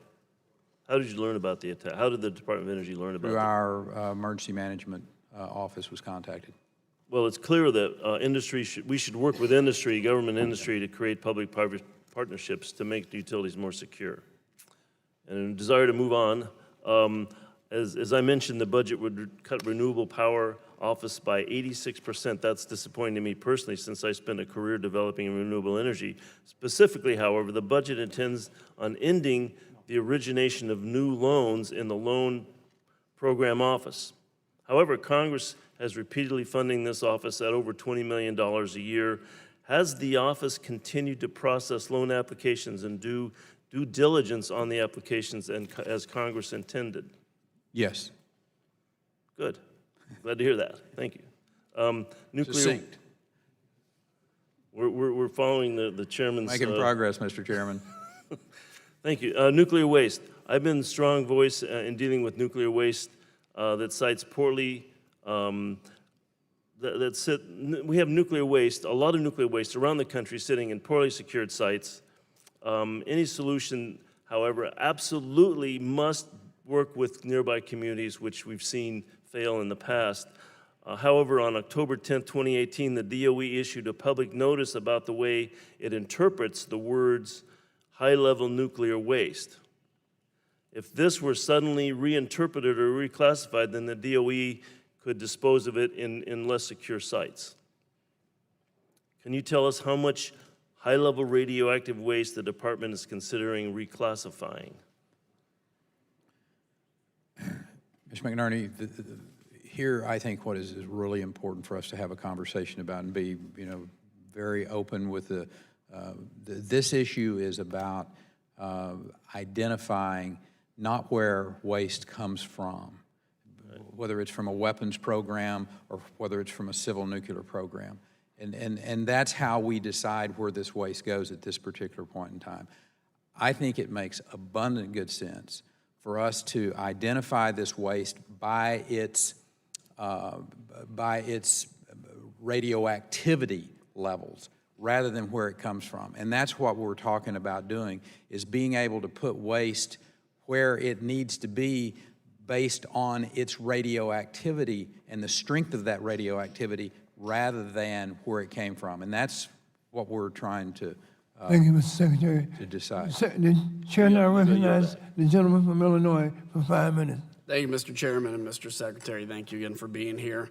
I'm concerned about the news this week that our European and NATO ally Romania is now seriously considering doing business with a Chinese state-owned enterprise, China General Nuclear Power Group. Just this week, the Romanians signed a preliminary agreement with the Chinese to refurbish and build multi-billion-dollar nuclear reactors in Romania. We have American companies vying for the project but have been shut out by the Romanian government because of this growing Chinese influence in Bucharest. To make matters worse, these two new Romanian nuclear reactors near the Black Sea sit merely 30 miles from Camp MK, where we have boots on the ground. Mr. Secretary, from a national security standpoint, do you have concerns with the Chinese investment in the energy infrastructure of our NATO allies, such as Romania? Yes. And luckily, the agreement between Romania and China is not yet finalized. So how can we engage with our partners in Romania to ensure that the bidding process for these projects is fair and transparent? We're headed back over in that part of the world the first week of June. I was just back from Brussels meeting with the Deputy Prime Minister of Romania this last week. We are in active engagement with our allies and our friends in the European theater on the U.S. Engagement on civil nuclear projects. It's incredibly important for the future of the U.S. civil nuclear industry to be engaged there, to be partners with them, to develop the new technologies, because if we don't, then at some point in time, and the challenges that we face in America today are pretty abundant and pretty clear. When we've only got one project that's ongoing today, building a new reactor, it's why small modular reactors and the work that we're doing on funding those small modular reactors is so important going forward. So, yes, sir. Excellent, thank you. And this question, you can take as much time as I have left to answer it, but the U.S. is now predicted to be a net energy exporter, as you've well noted. That's a stunning turnaround from about 15 years ago when we thought our own resources were dwindling and we'd be forever reliant on foreign energy. U.S. sanctions on Iran's oil export, which come into full force this November, would not have been possible were it not for the shale boom in the U.S. I understand that you've been actively engaged with your counterparts in the world's major oil supplying nations and that you've expressed confidence that we can offset any potential disruptions in supply. How has America's energy abundance strengthened our hand diplomatically as we deal with global threats such as Iran, and you can even add maybe Venezuela into that? I think most of us, even in this room, don't understand the leverage that the United States now has. When I talked to, for instance, our European allies in the EU last week, they understand, maybe better than we do, the leverage that Russia has over those countries. One of the reasons that the Russians fight our LNG coming into Europe is so that they can be the dominant source of energy to those countries. And Ukraine will share with you and other countries as well that the Russians will cut off your gas supply if it's in their best political interest at any given time. So the U.S. and our message isn't you got to buy U.S. gas. Ours is there needs to be a diversity of supply, diversity of routes, and diversity of suppliers. And let me just say, you know, in kind of piggybacking on that, I want to thank you for your leadership at the with the European allies at the 3Cs Initiative Business Forum in Bucharest in September. I appreciate the department's recent creation of the Partnership for Transatlantic Energy Cooperation. I'd like to just mention in short a bill that we passed out of the House, the European Energy Security and Diversification Act. In short, it would help both U.S. as well as European and Eurasian countries attain energy security, diversification, and improve supply routes and energy infrastructure through partnerships. Thankfully, it passed the House in March with overwhelming bipartisan support, and it awaits action in the Senate. If the bill's enacted, I would just ask you to commit to working with Congress and the State Department and any other relevant agencies to coordinate a national strategy for European energy diversification. And Mr. Secretary, I deeply appreciate your service and your leadership, and I yield back my still remaining 5 seconds. Chair now recognizes the gentleman from New York for 10 minutes. Thank you, Mr. For Chairman. 5 minutes. Thank you, Mr. Chairman. Secretary Perry, thank you for being here. I appreciate the work you're doing at the agency, although, like many of my colleagues, I do have concerns about the President's budget. Mr. Secretary, you've made a point to visit all of our national labs. And from a New York perspective, focusing on Brookhaven, I can say the research being done is truly cutting edge. In recent months, we have been having a good bipartisan dialogue about how energy innovation can play a role in our nation's clean energy transition and contribute to greenhouse gas emissions reductions. In the past, you have testified that spurring innovation is a part of DOE's core mission. Do you believe that DOE must continue to play an important role in funding RD&D to support the United States private sector in making innovative energy breakthroughs? Yes, sir. Well, we all agree that innovation can unlock tremendous opportunities, including creating jobs, empowering consumers, lowering energy costs, and reducing pollution. But in many cases, when we talk about innovation, we mean breakthroughs in less proven technologies. This requires riskier investments, and DOE can play an important role in shaving that risk. We should also accept that not all research projects are going to work out. When it comes to research, failure is often a down payment on success. So, Mr. Secretary, setting aside the President's budget request, do you believe it is a good thing for DOE to make investments in riskier emerging technologies and processes, for example, the type of work done by ARPA-E? Yes, sir. ARPA-E is really the proven model for incubating innovation. I want to provide one example why I believe these investments are essential. Last year, ARPA-E initiated the DAYS project, which is focused on long-duration energy storage.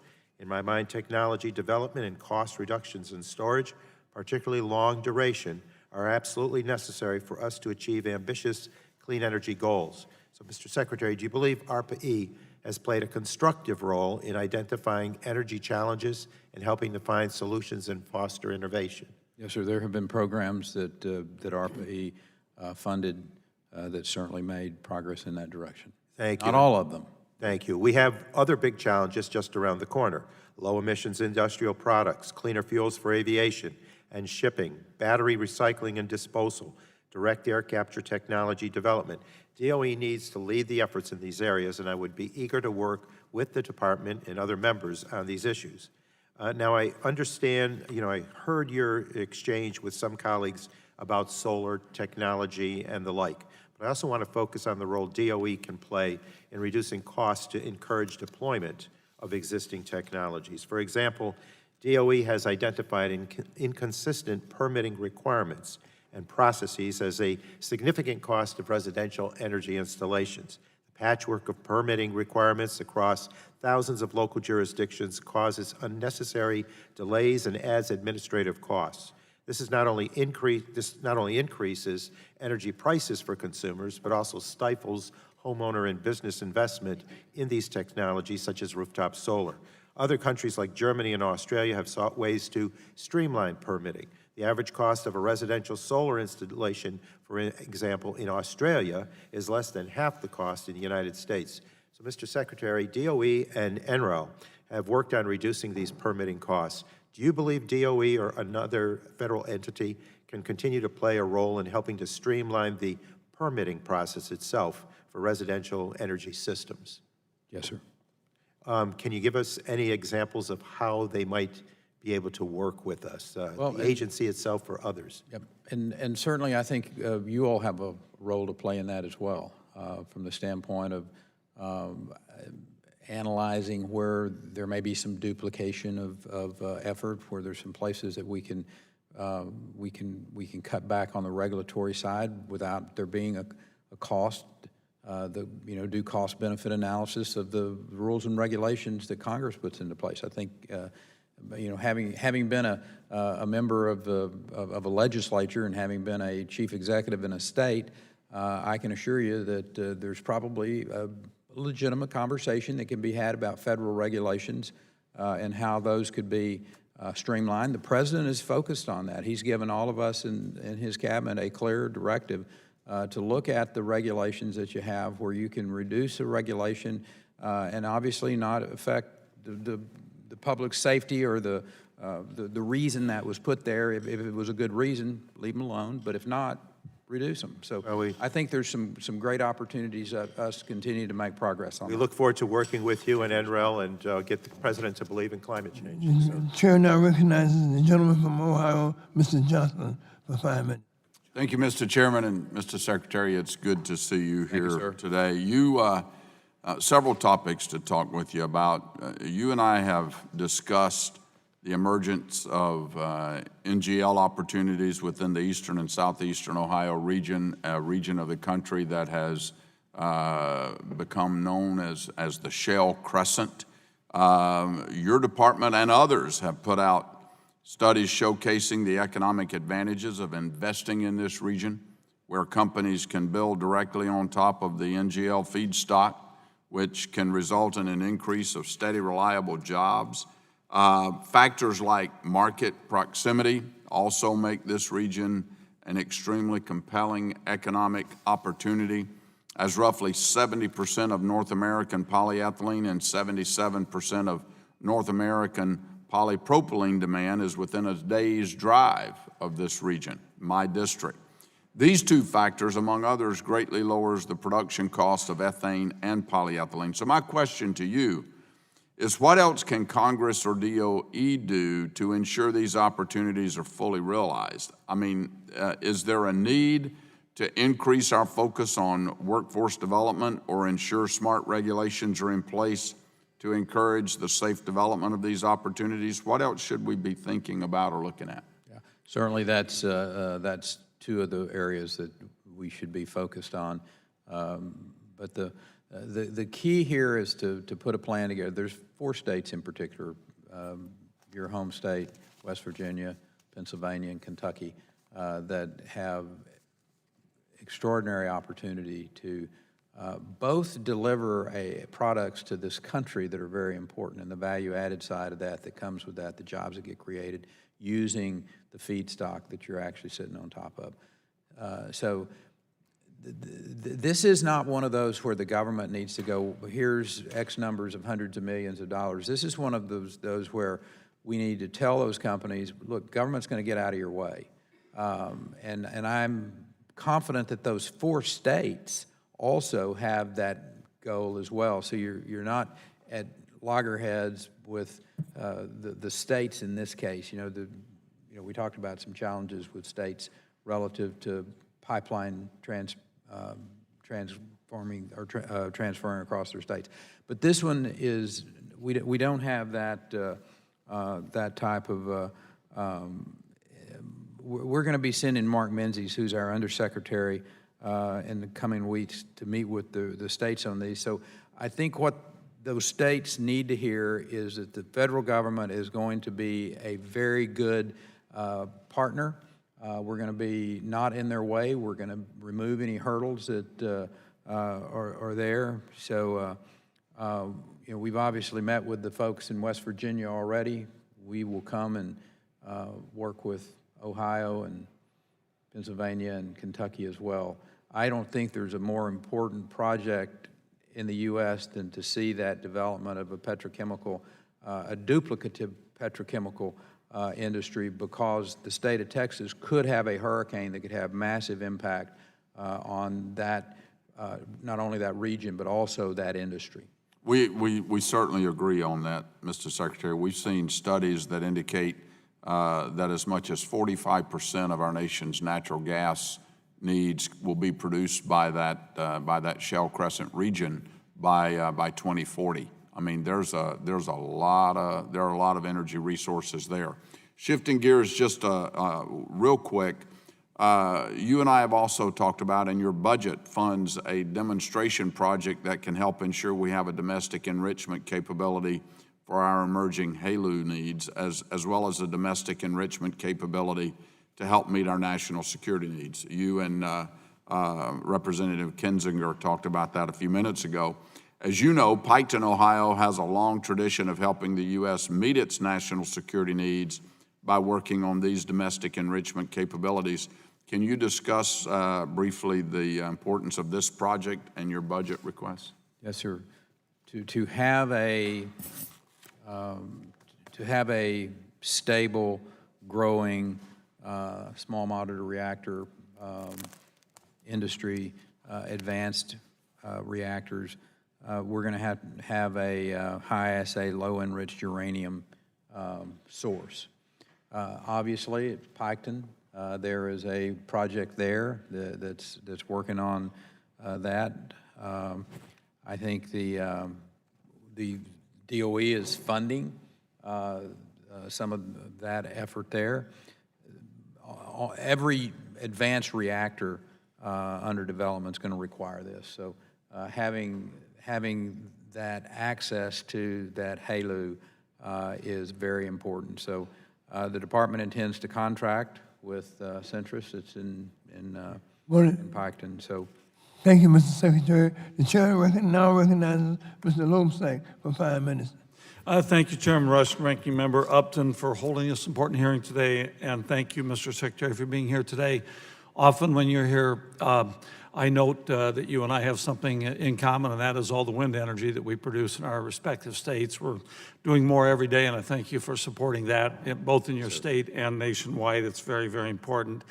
My home state of Iowa, as you know, leads the nation in biofuels production, and right now there's a significant concern in the biofuels community, which includes our corn and soybean farmers, surrounding the drastic increase in the number of so-called small refinery exemptions that have been issued under this administration.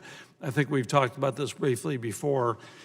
As you know, the small refinery waiver process requires that the EPA consult with the Secretary of Energy in the review of exemption petitions, and unfortunately, we still have essentially no transparency regarding this process. So my first question, Mr. Secretary, is, has the DOE submitted its recommendations to the EPA for the 40 pending small refinery waiver requests for compliance for the year 2018? yes, sir.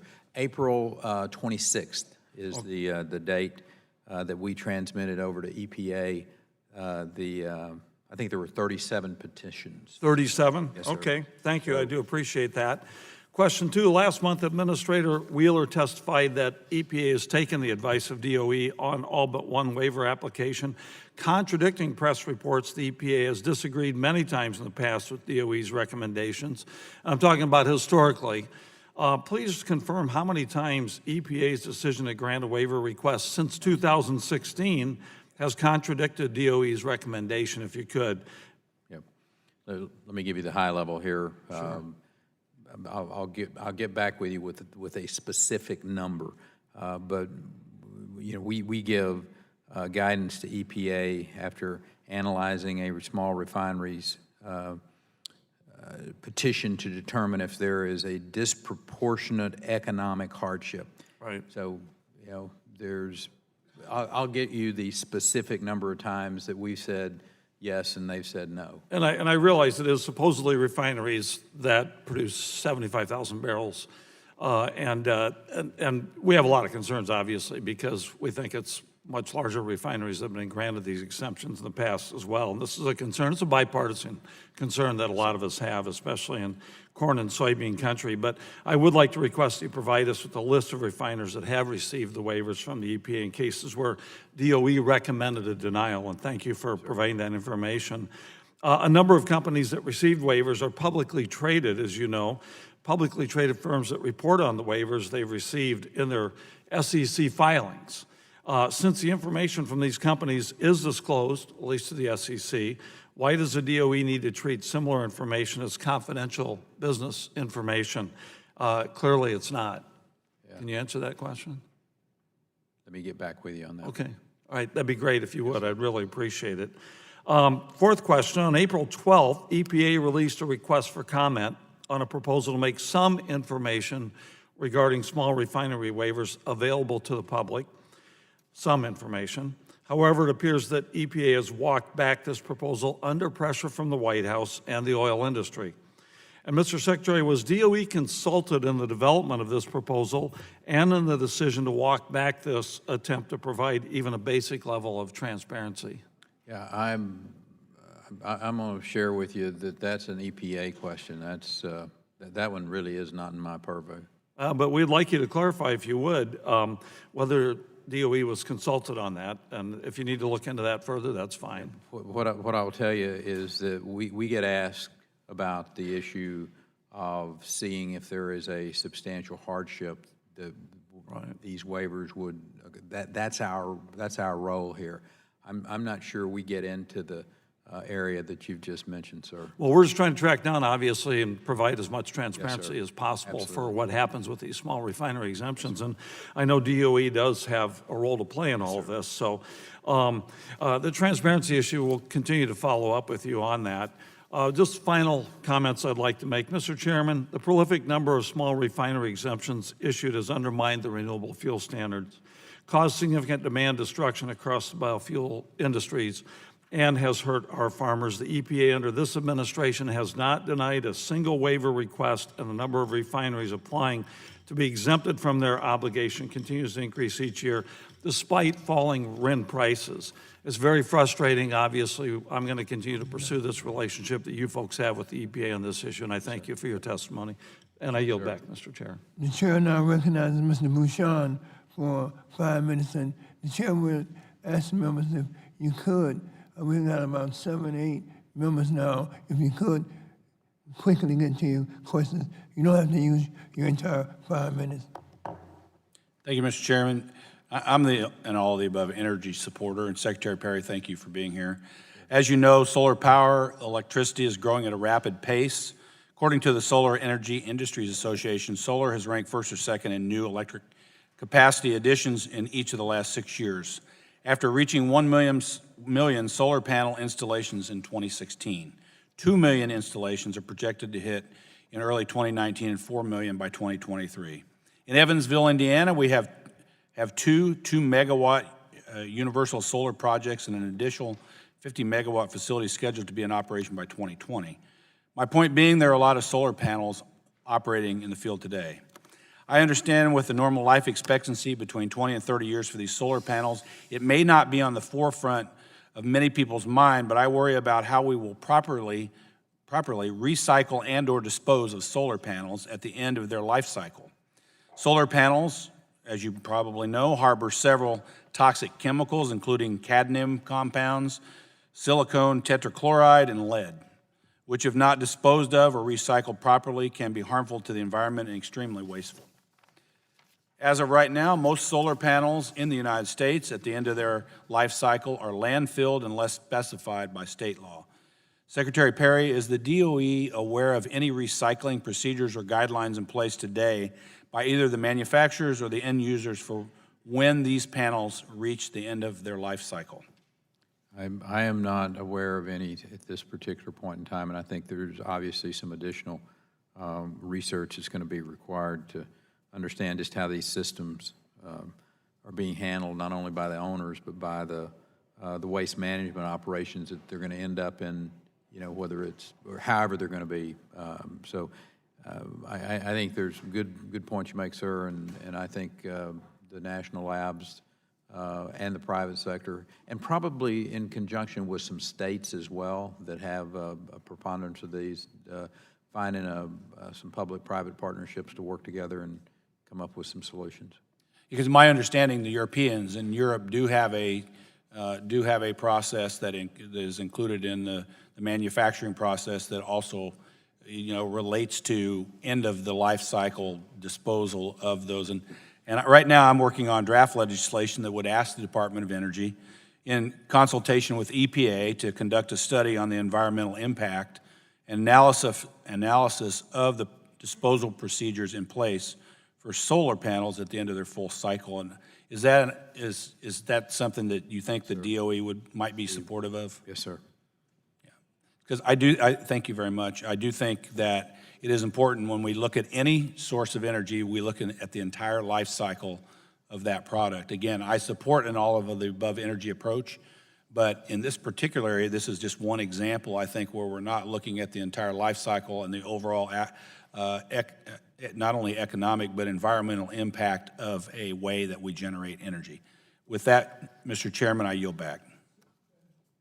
And thanks to the gentleman. The chair now recognizes Mr. Welch for 5 minutes. Thank you very much, and thank you, Mr. Secretary.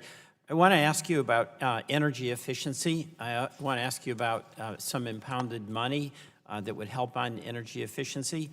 And first of all, I want to say it's very dispiriting that we're not making the progress on energy efficiency that both sides know is really good. We can bring down carbon emissions, we can save homeowners and businesses money, and all of the efficiency measures usually requires local labor. So I know as a former governor that would be very important to you. And I don't necessarily think it's you, I just don't know what the stall is. The administration has been consistent in its efforts to strip funding from the ARPA-E program. And the GAO found that the Department of Energy was impounding funds from ARPA-E in 2017. And this is very concerning. The President budget proposed using $350 million of funding Congress had previously appropriated to help the Office of Energy Efficiency and Renewable Energy in FY 2020. And I know that the department has authority to carry over funds between fiscal years to support research efforts, but funding, and I understand funding delays can happen, but it is starting to appear that this is much more like an impoundment. Can you address that and tell us how we're going to get that money in the pipeline? That's been appropriated. Go ahead, Mr. Secretary. Yes, sir. I just wanted to make sure that you used the term impounded some dollars, and I want to, just for the committee. No, it's looking that way to me. Yes, sir. All right? Yes, At a certain point, it goes from repurposing to... You're interested in the result, whether you use exactly. the word impoundment or whatever. That's exactly and I just right. want to share with you from my perspective is when we came in, I obviously... new administration, new to the job, and I wanted to take a look at these programs, and that's one of the reasons these dollars didn't flow. I'll take full responsibility. It was me getting up to speed on these programs, knowing where these dollars were going to be spent. With that said, they now have been released and gone forward. Well, I'd like to see what those projects are, because my understanding is that money is not getting out the door, whether it's going to Mr. Bouchon's district or my district. That's all intended to try to make progress on energy efficiency. Let me ask you about the appliance standards. There's always debate about that, and there's improvements in the appliance standard program that can be made. Mr. Latta and I have been working to try to do that. But the bottom line here is these efficiency standards, where you set a requirement that all manufacturers have to meet, have saved homeowners and businesses a lot of money. And in fact, because there's been no action on these standards, like the light bulb standards, yes, sir. Individual states like Vermont and now other states are adopting the federal standard and getting the benefit of that. But there's obviously an advantage all around if this is federal. Can you tell me what you're doing about these efficiency standards? Yes, sir. And here's what I would ask you, Mr. Welch. one of the things that I found when I got to the agency and we were looking at this specific was that I think that the statute needs to be revisited. I think there's some cumbersome that's been put into place. I think there's some hurdles in place. Right. I think. And I told somebody, I said, listen, the way this thing is written, because you can never back up a standard, is that I think there's more time being taken than needs to be taken on this because we're more interested in getting it right than we are getting it fast. All right, and let me just make a suggestion. I am always open to improving the standard, okay? And I'd be willing to work with my colleagues and with you. But the standards have made a difference. You know, there's about 2.7 billion light bulb sockets where if we use those, it's going to save homeowners about $100 a year. That's real money in Vermont. I know it is for some of your folks in Texas. Let's work on this together. But let's not kill any notion of standards, because we can make progress there. Yes, sir. And then I don't think that's certainly not my intention. All right, well, I'm going to follow up with your office. Finally, the DOE loan program, there's about $5 billion in that. That actually gets out and works well. So let's get it out the door. Thank you, Mr. Chairman. Yes, sir. I yield back. This is the gentleman from Texas, Mr. Flores, for 5 minutes.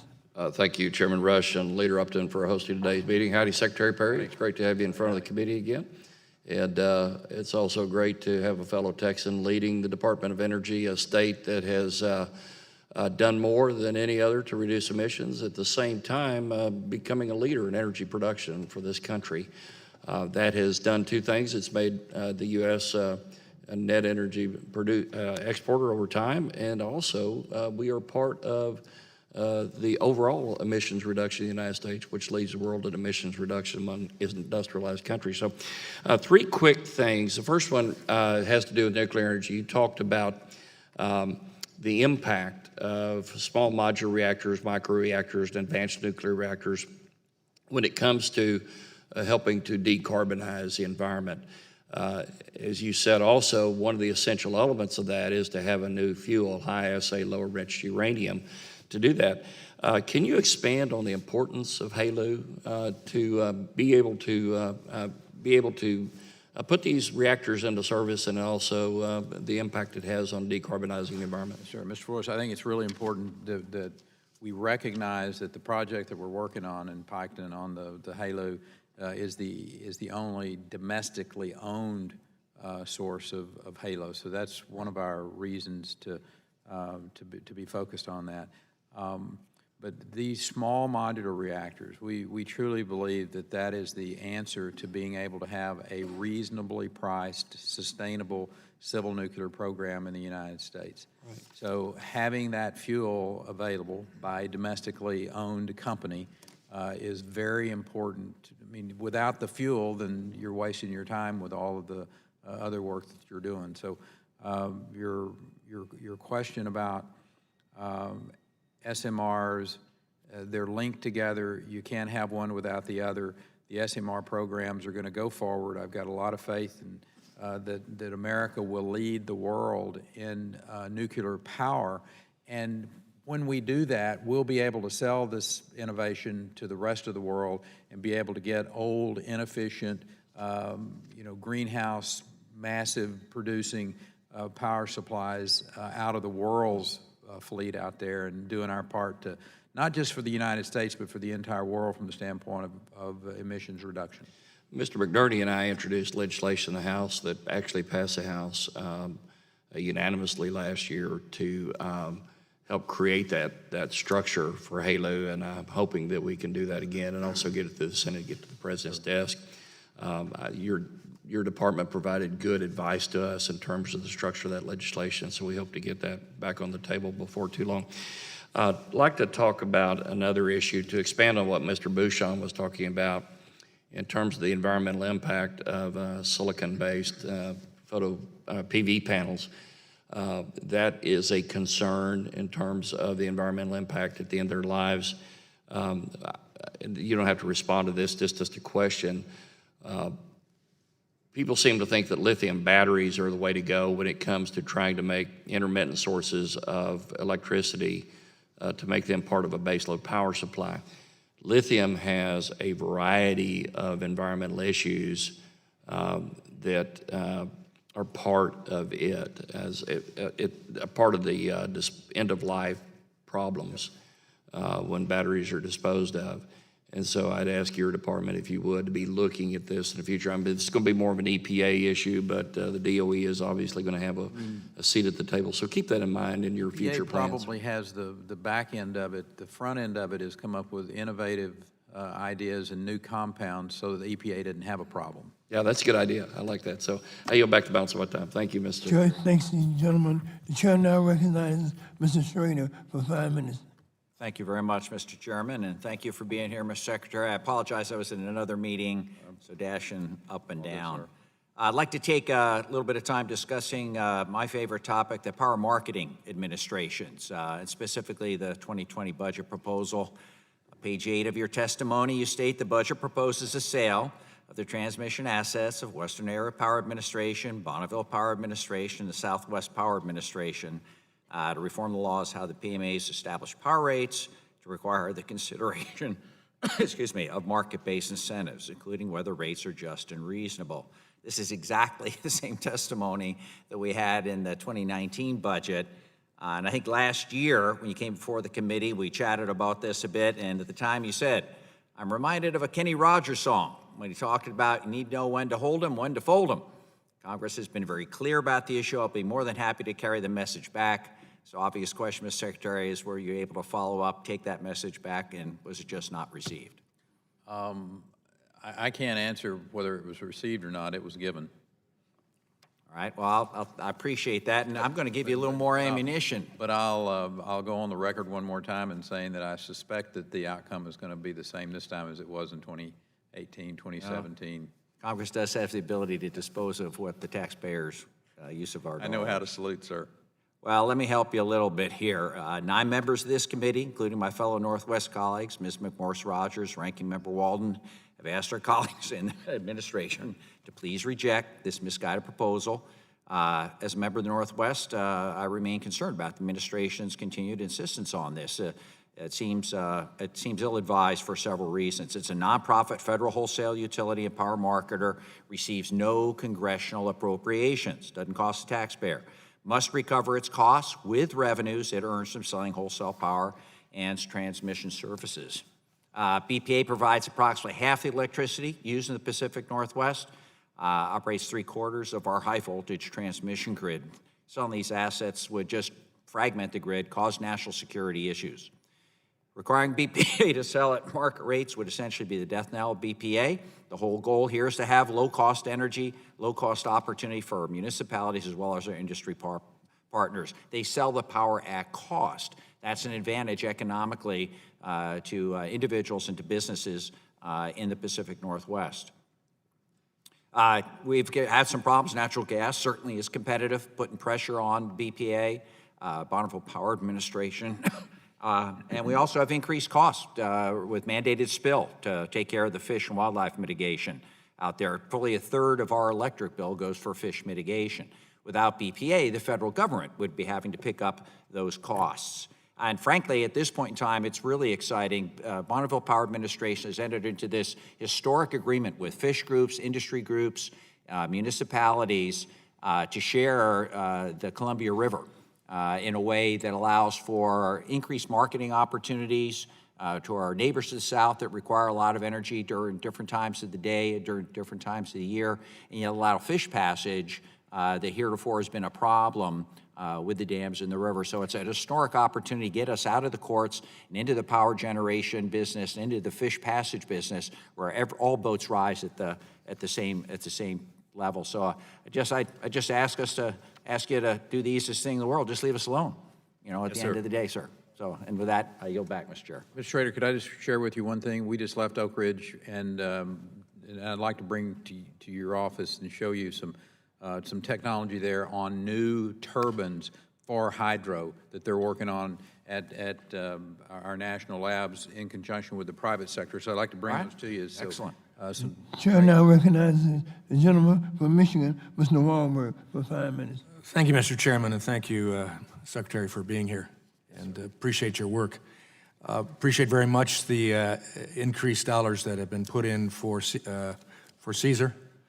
I think it's an important function as we're considering this week in the House potentially a supplemental disaster funding package and potentially more hurricanes coming in the season that we can expect. How important is it that DOE have the resources to proactively plan for and deploy resources to respond to emergency situations and carrying out this mission as the sector-specific agency for the energy sector? Yeah. It's very important, sir. I mean, obviously, this is one where the game never stops getting played, where the bar never it's moved higher every time we come up with a patch or a way to deflect those that would do nefarious deeds to our national security through our electrical grid. They come up with a new way to attack it. So it is a never-ending. This is just as important as what the DOD does on keeping this country safe through the work that they do. I appreciate that, and representing the energy district for Michigan on the banks of Lake Erie with nuclear and all of the rest, we appreciate knowing that. Would DOE be better positioned to carry out these functions in the long term if the Assistant Secretary position responsible for the functions were made permanent in your organization? Yes, sir, I think so. Then let me cut to the chase and ask if you would commit to working with Chairman Rush and myself on our important legislation to elevate and ensure that these critical functions will continue to be led by an Assistant Secretary. In the appropriate way for me to participate, yes, sir. I appreciate that. I yield back. Chair, ladies and gentlemen, Chair now recognizes the gentlelady from Arizona, Ms. O'Halloran, for 5 minutes. Gentleman from Arizona, Mr. O'Halloran, for 5 minutes. Thank you, Mr. Chairman. Thank you, Secretary Perry, for appearing before the committee today to discuss the critical work underway at the Department of Energy to modernize and support our economy. Americans deserve access to reliable and efficient energy resources, and I firmly believe the U.S. should always strive to lead the world in innovation within the energy sector. It is no secret that solar energy technologies are rapidly advancing. It is also no secret that Arizona leads the nation in total days of sunshine per year. With the abundance of sun my state has to offer, we are at the forefront of the energy transition, and I'm looking forward to working on legislation that advances resilient grid-scale storage technologies. According to the Department's 2020 budget request, energy storage can effectively buffer increased variable supply and demand in our electric grids. While the Department has invested significantly in research for grid-scale storage technology, how will the proposed Advanced Energy Storage Initiative supplement other research across the Department also related to energy storage? Sir, Mr. Halloran, less than 90 days ago, we were outside of Phoenix or Tucson at a Dell Webb facility visiting that solar top generated power that was going into the batteries. I mean, Arizona Power and APS project out there. So they are a model for some of the southwestern states to look at from the standpoint of generation and storage of electrical power. Thank you, Secretary. Beyond research and tax incentives, are there other ways Congress could further help storage technologies become scalable into electric utility markets? Are targeted pilot projects with local communities a possibility? Yes, sir. Well, obviously, the work that's being done at some of our national labs would be, I totally believe that the holy grail of battery storage will be found in the not-too-distant future, and I will suggest it will be a public-private partnership with a national lab, a DOE national lab, and some private sector partners. I'd be interested in visiting one of your laboratories also. While our energy market continues to evolve, I continue to maintain an all-of-the-above approach to energy policy. However, I am mindful of the impacts felt in communities when a coal-fired power plant closes. My district is home to the Navajo Generation Station, which is facing hardship. In fact, it's going to be closed. Its closure would simply devastate the Navajo and Hopi tribes. Secretary, in terms of helping communities have access to and the resources they need for an economic transition of displaced workers in these dire situations, what role can DOE and Congress play? Cuts to the Tribal Energy Loan Guarantee Program are not going to help us. Yes, sir. I think one of the ways, and this gets back to Chairman Rush's effort on clean energy jobs, the transition, if that plant, if the decision is made to shut that plant down, I think the focus on the diversity of that workforce and being able to bring those individuals into some of the clean energy jobs is one of the alternatives that we can do too. And the other side of it is that hopefully the innovation that you're going to see out of again, DOE labs dealing with the usage of coal and the technologies that come with that can keep that plant going and be able to be a source of energy and a source of innovation for the country. It'll be interesting to see what those programs look like, since the plants are scheduled for closure across the entire western United States fairly quickly within the next 10 years. Thank you, Secretary, for providing your insight into these critical issues facing the energy sector. As a member of this committee, we will continue to work on ensuring the department continues to advance American leadership in energy policy.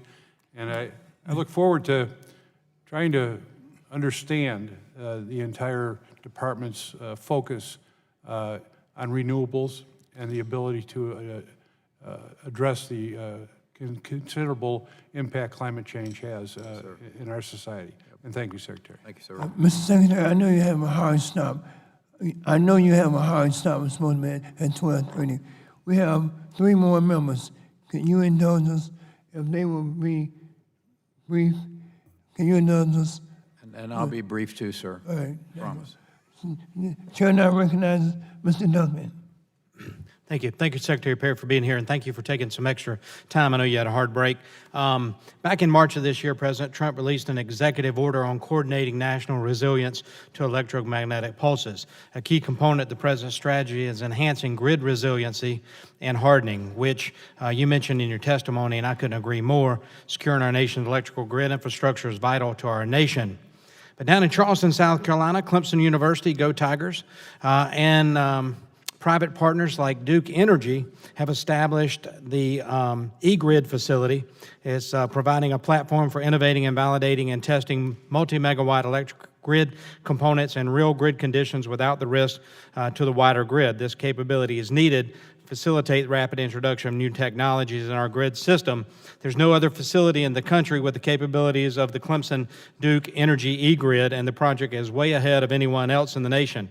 I believe grid resiliency is critical to our national security, but I'm also a fiscal conservative, and I don't believe we should duplicate tax dollars and spending. The obvious choice for completion of the test bed is at the eGrid facility in Charleston in conjunction with Clemson University. It's the most efficient and effective use of taxpayer dollars. Secretary Perry, you're familiar with the work being done at that facility? This North American energy reliability and resiliency model, I think it's a $30,000 program that I'm looking at here on, excuse me, 30 million. I missed it by a few zeros there.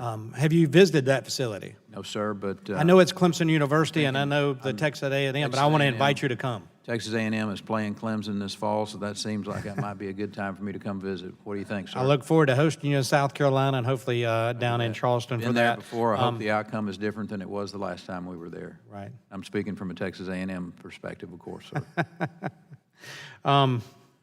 Let me shift gears, because I want you to come down to Charleston, and we're gonna make that happen because it's important for our nation. The threat of natural or man-made EMPs and just where our grid system is, this is a vital component. There's also a drivetrain facility, which you'll see, testing all of the wind turbines for all the dynamics that the wind can put on those. It's a neat facility. I was down there Tuesday, and you'll find it fascinating, and you'll understand how important that is to the nation, just like H Canyon is at Savannah River Site. And I know, I think you visited the Savannah River Site. H Canyon is chemical separation facility. It's vital to pit production. New missions at the Savannah River Site that I know you support. The transition from MOX over to pit production is important. You've mentioned that. I want to tell you I stand with you on that for the folks down at the Savannah River Site. In the essence of time, I just want to mention one last thing. It's something you and I agree with. A national solution, a national problem, and that's Yucca Mountain. 121 sites around this country currently hold commercial spent fuel. We also have defense waste sitting at places like Savannah River and Hanford. Yucca Mountain is the law of the land, and I support the Nuclear Waste Policy Amendments Act. I know you do as well. I look forward to working with you and John Shimkus and others to get Yucca Mountain back on track.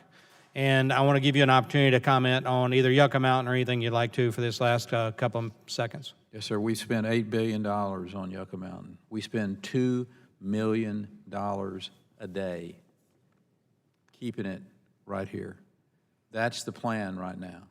And I don't think that's what Americans want to see. I think they want to have a permanent repository. The law of the land today, you're correct, is Yucca. But we can't get an answer on whether Yucca is the right place or some other place is the proper disposal site unless we have the permitting process going forward. So not only so we can stand up in front of Americans and say we found a solution to this $2 million a day problem that we've got, but also here's our solution to it. Here are the sites that we need to look at. And we can't do that unless the permitting process at the NRC goes forward in DOE. I'll just remind this committee that ratepayers paid for the construction and operation fees for Yucca Mountain. In South Carolina, that has amounted to $1.3 billion, not tax dollars, ratepayer dollars, and the same way in all the states. This nuclear waste is sitting on the shores of Lake Erie in Ohio, sitting on the shores of Lake Kiowee in South Carolina, and other places that we don't want to see anything negative happening. Yucca Mountain is a national solution, a national problem, and something we need to support the Secretary on and get Yucca Mountain back because, as he said and I have said, it's the law of the land. And with that, Mr. Chairman, I yield back. Chair now recognizes the gentlelady from California, Ms. Berrigan, for 5 minutes. Thank you, Mr. Chairman. Secretary Perry, in 2017, the Department of Energy finalized and published a comprehensive policy to incorporate environmental justice into the decision-making process at the department. Secretary Perry, do you know what environmental justice means? I can tell you what it means to me. What does it mean to you? Environmental justice to me is being able to pay an electrical rate that I can afford, and at the same time knowing that the emissions are not going up because of a decision that's made. I see environmental justice being attacked every day when the folks in the Northeast have to pay an exorbitant amount of money for the cost and the emissions are going up. To me, that would be a social and a economic injustice. Okay, Mr. Secretary, I represent a district that's a majority minority. It's 88% Latino, African American. They disproportionately have the burden of injustices that are happening from air pollution, from the lack of efficiency, not investing enough in energy efficiency. But let me tell you, your own report here says the Department of Energy defines environmental justice as, quote, the fair treatment and meaningful involvement of all people with respect to development, implementation, and enforcement of environmental laws, regulations, and policies. That's directly from this report here from your department, and your photo is right in the front here. So what progress has your department made in achieving these goals in the 2 years since it was published? I would suggest we're making progress.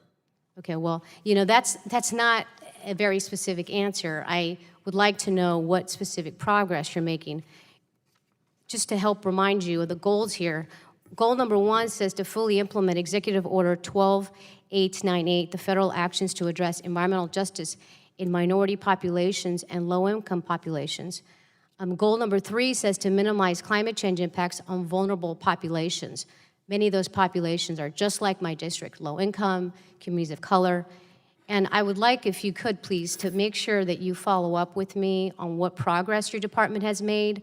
Unfortunately, your answer, just that you're making progress, doesn't help us know what it is you're working on. Can I expand then? I'm just trying to follow the chairman's lead and be as concise as I can be. When you look at what the United States is doing from the standpoint of reducing emissions, I think that goes right to the heart of what you're talking about. That goes right to the heart of if your constituents care about the emissions going down, the United States and what we're doing with liquefied natural gas. As a matter of fact, I would think it would make sense to go across the state of California and export that gas off the West Coast somewhere so that it can go and impact the rest of the globe somewhere. So all of those things collectively, I think, go to the heart of what you're talking about from the standpoint of environmental justice. And if we're going to be serious about this, we can't block a emission-reducing fuel like natural gas from going across New York into the Northeast. You can't block that type of fuel going across your state to keep it from going to somewhere in the world.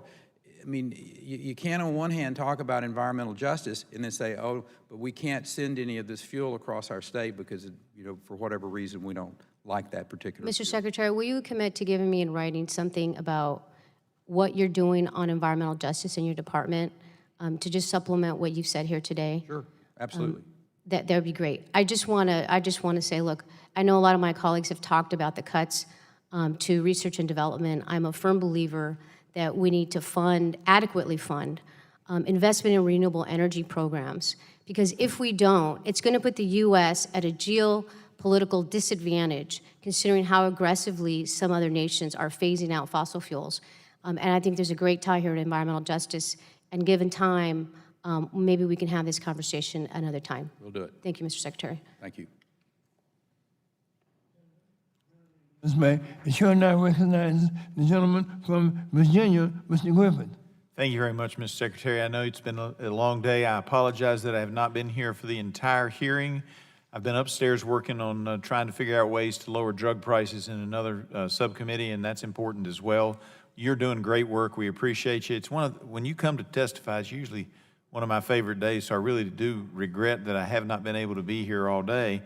And I would just have to say that there's a lot of great stuff going on now. I am concerned about cuts to research. I think there needs to be more money on research, but that needs to be a parity between our fossil fuels and making sure that we're finding the best ways that we can use them. As you know, the rest of the world is not going to stop using fossil fuels even if we do.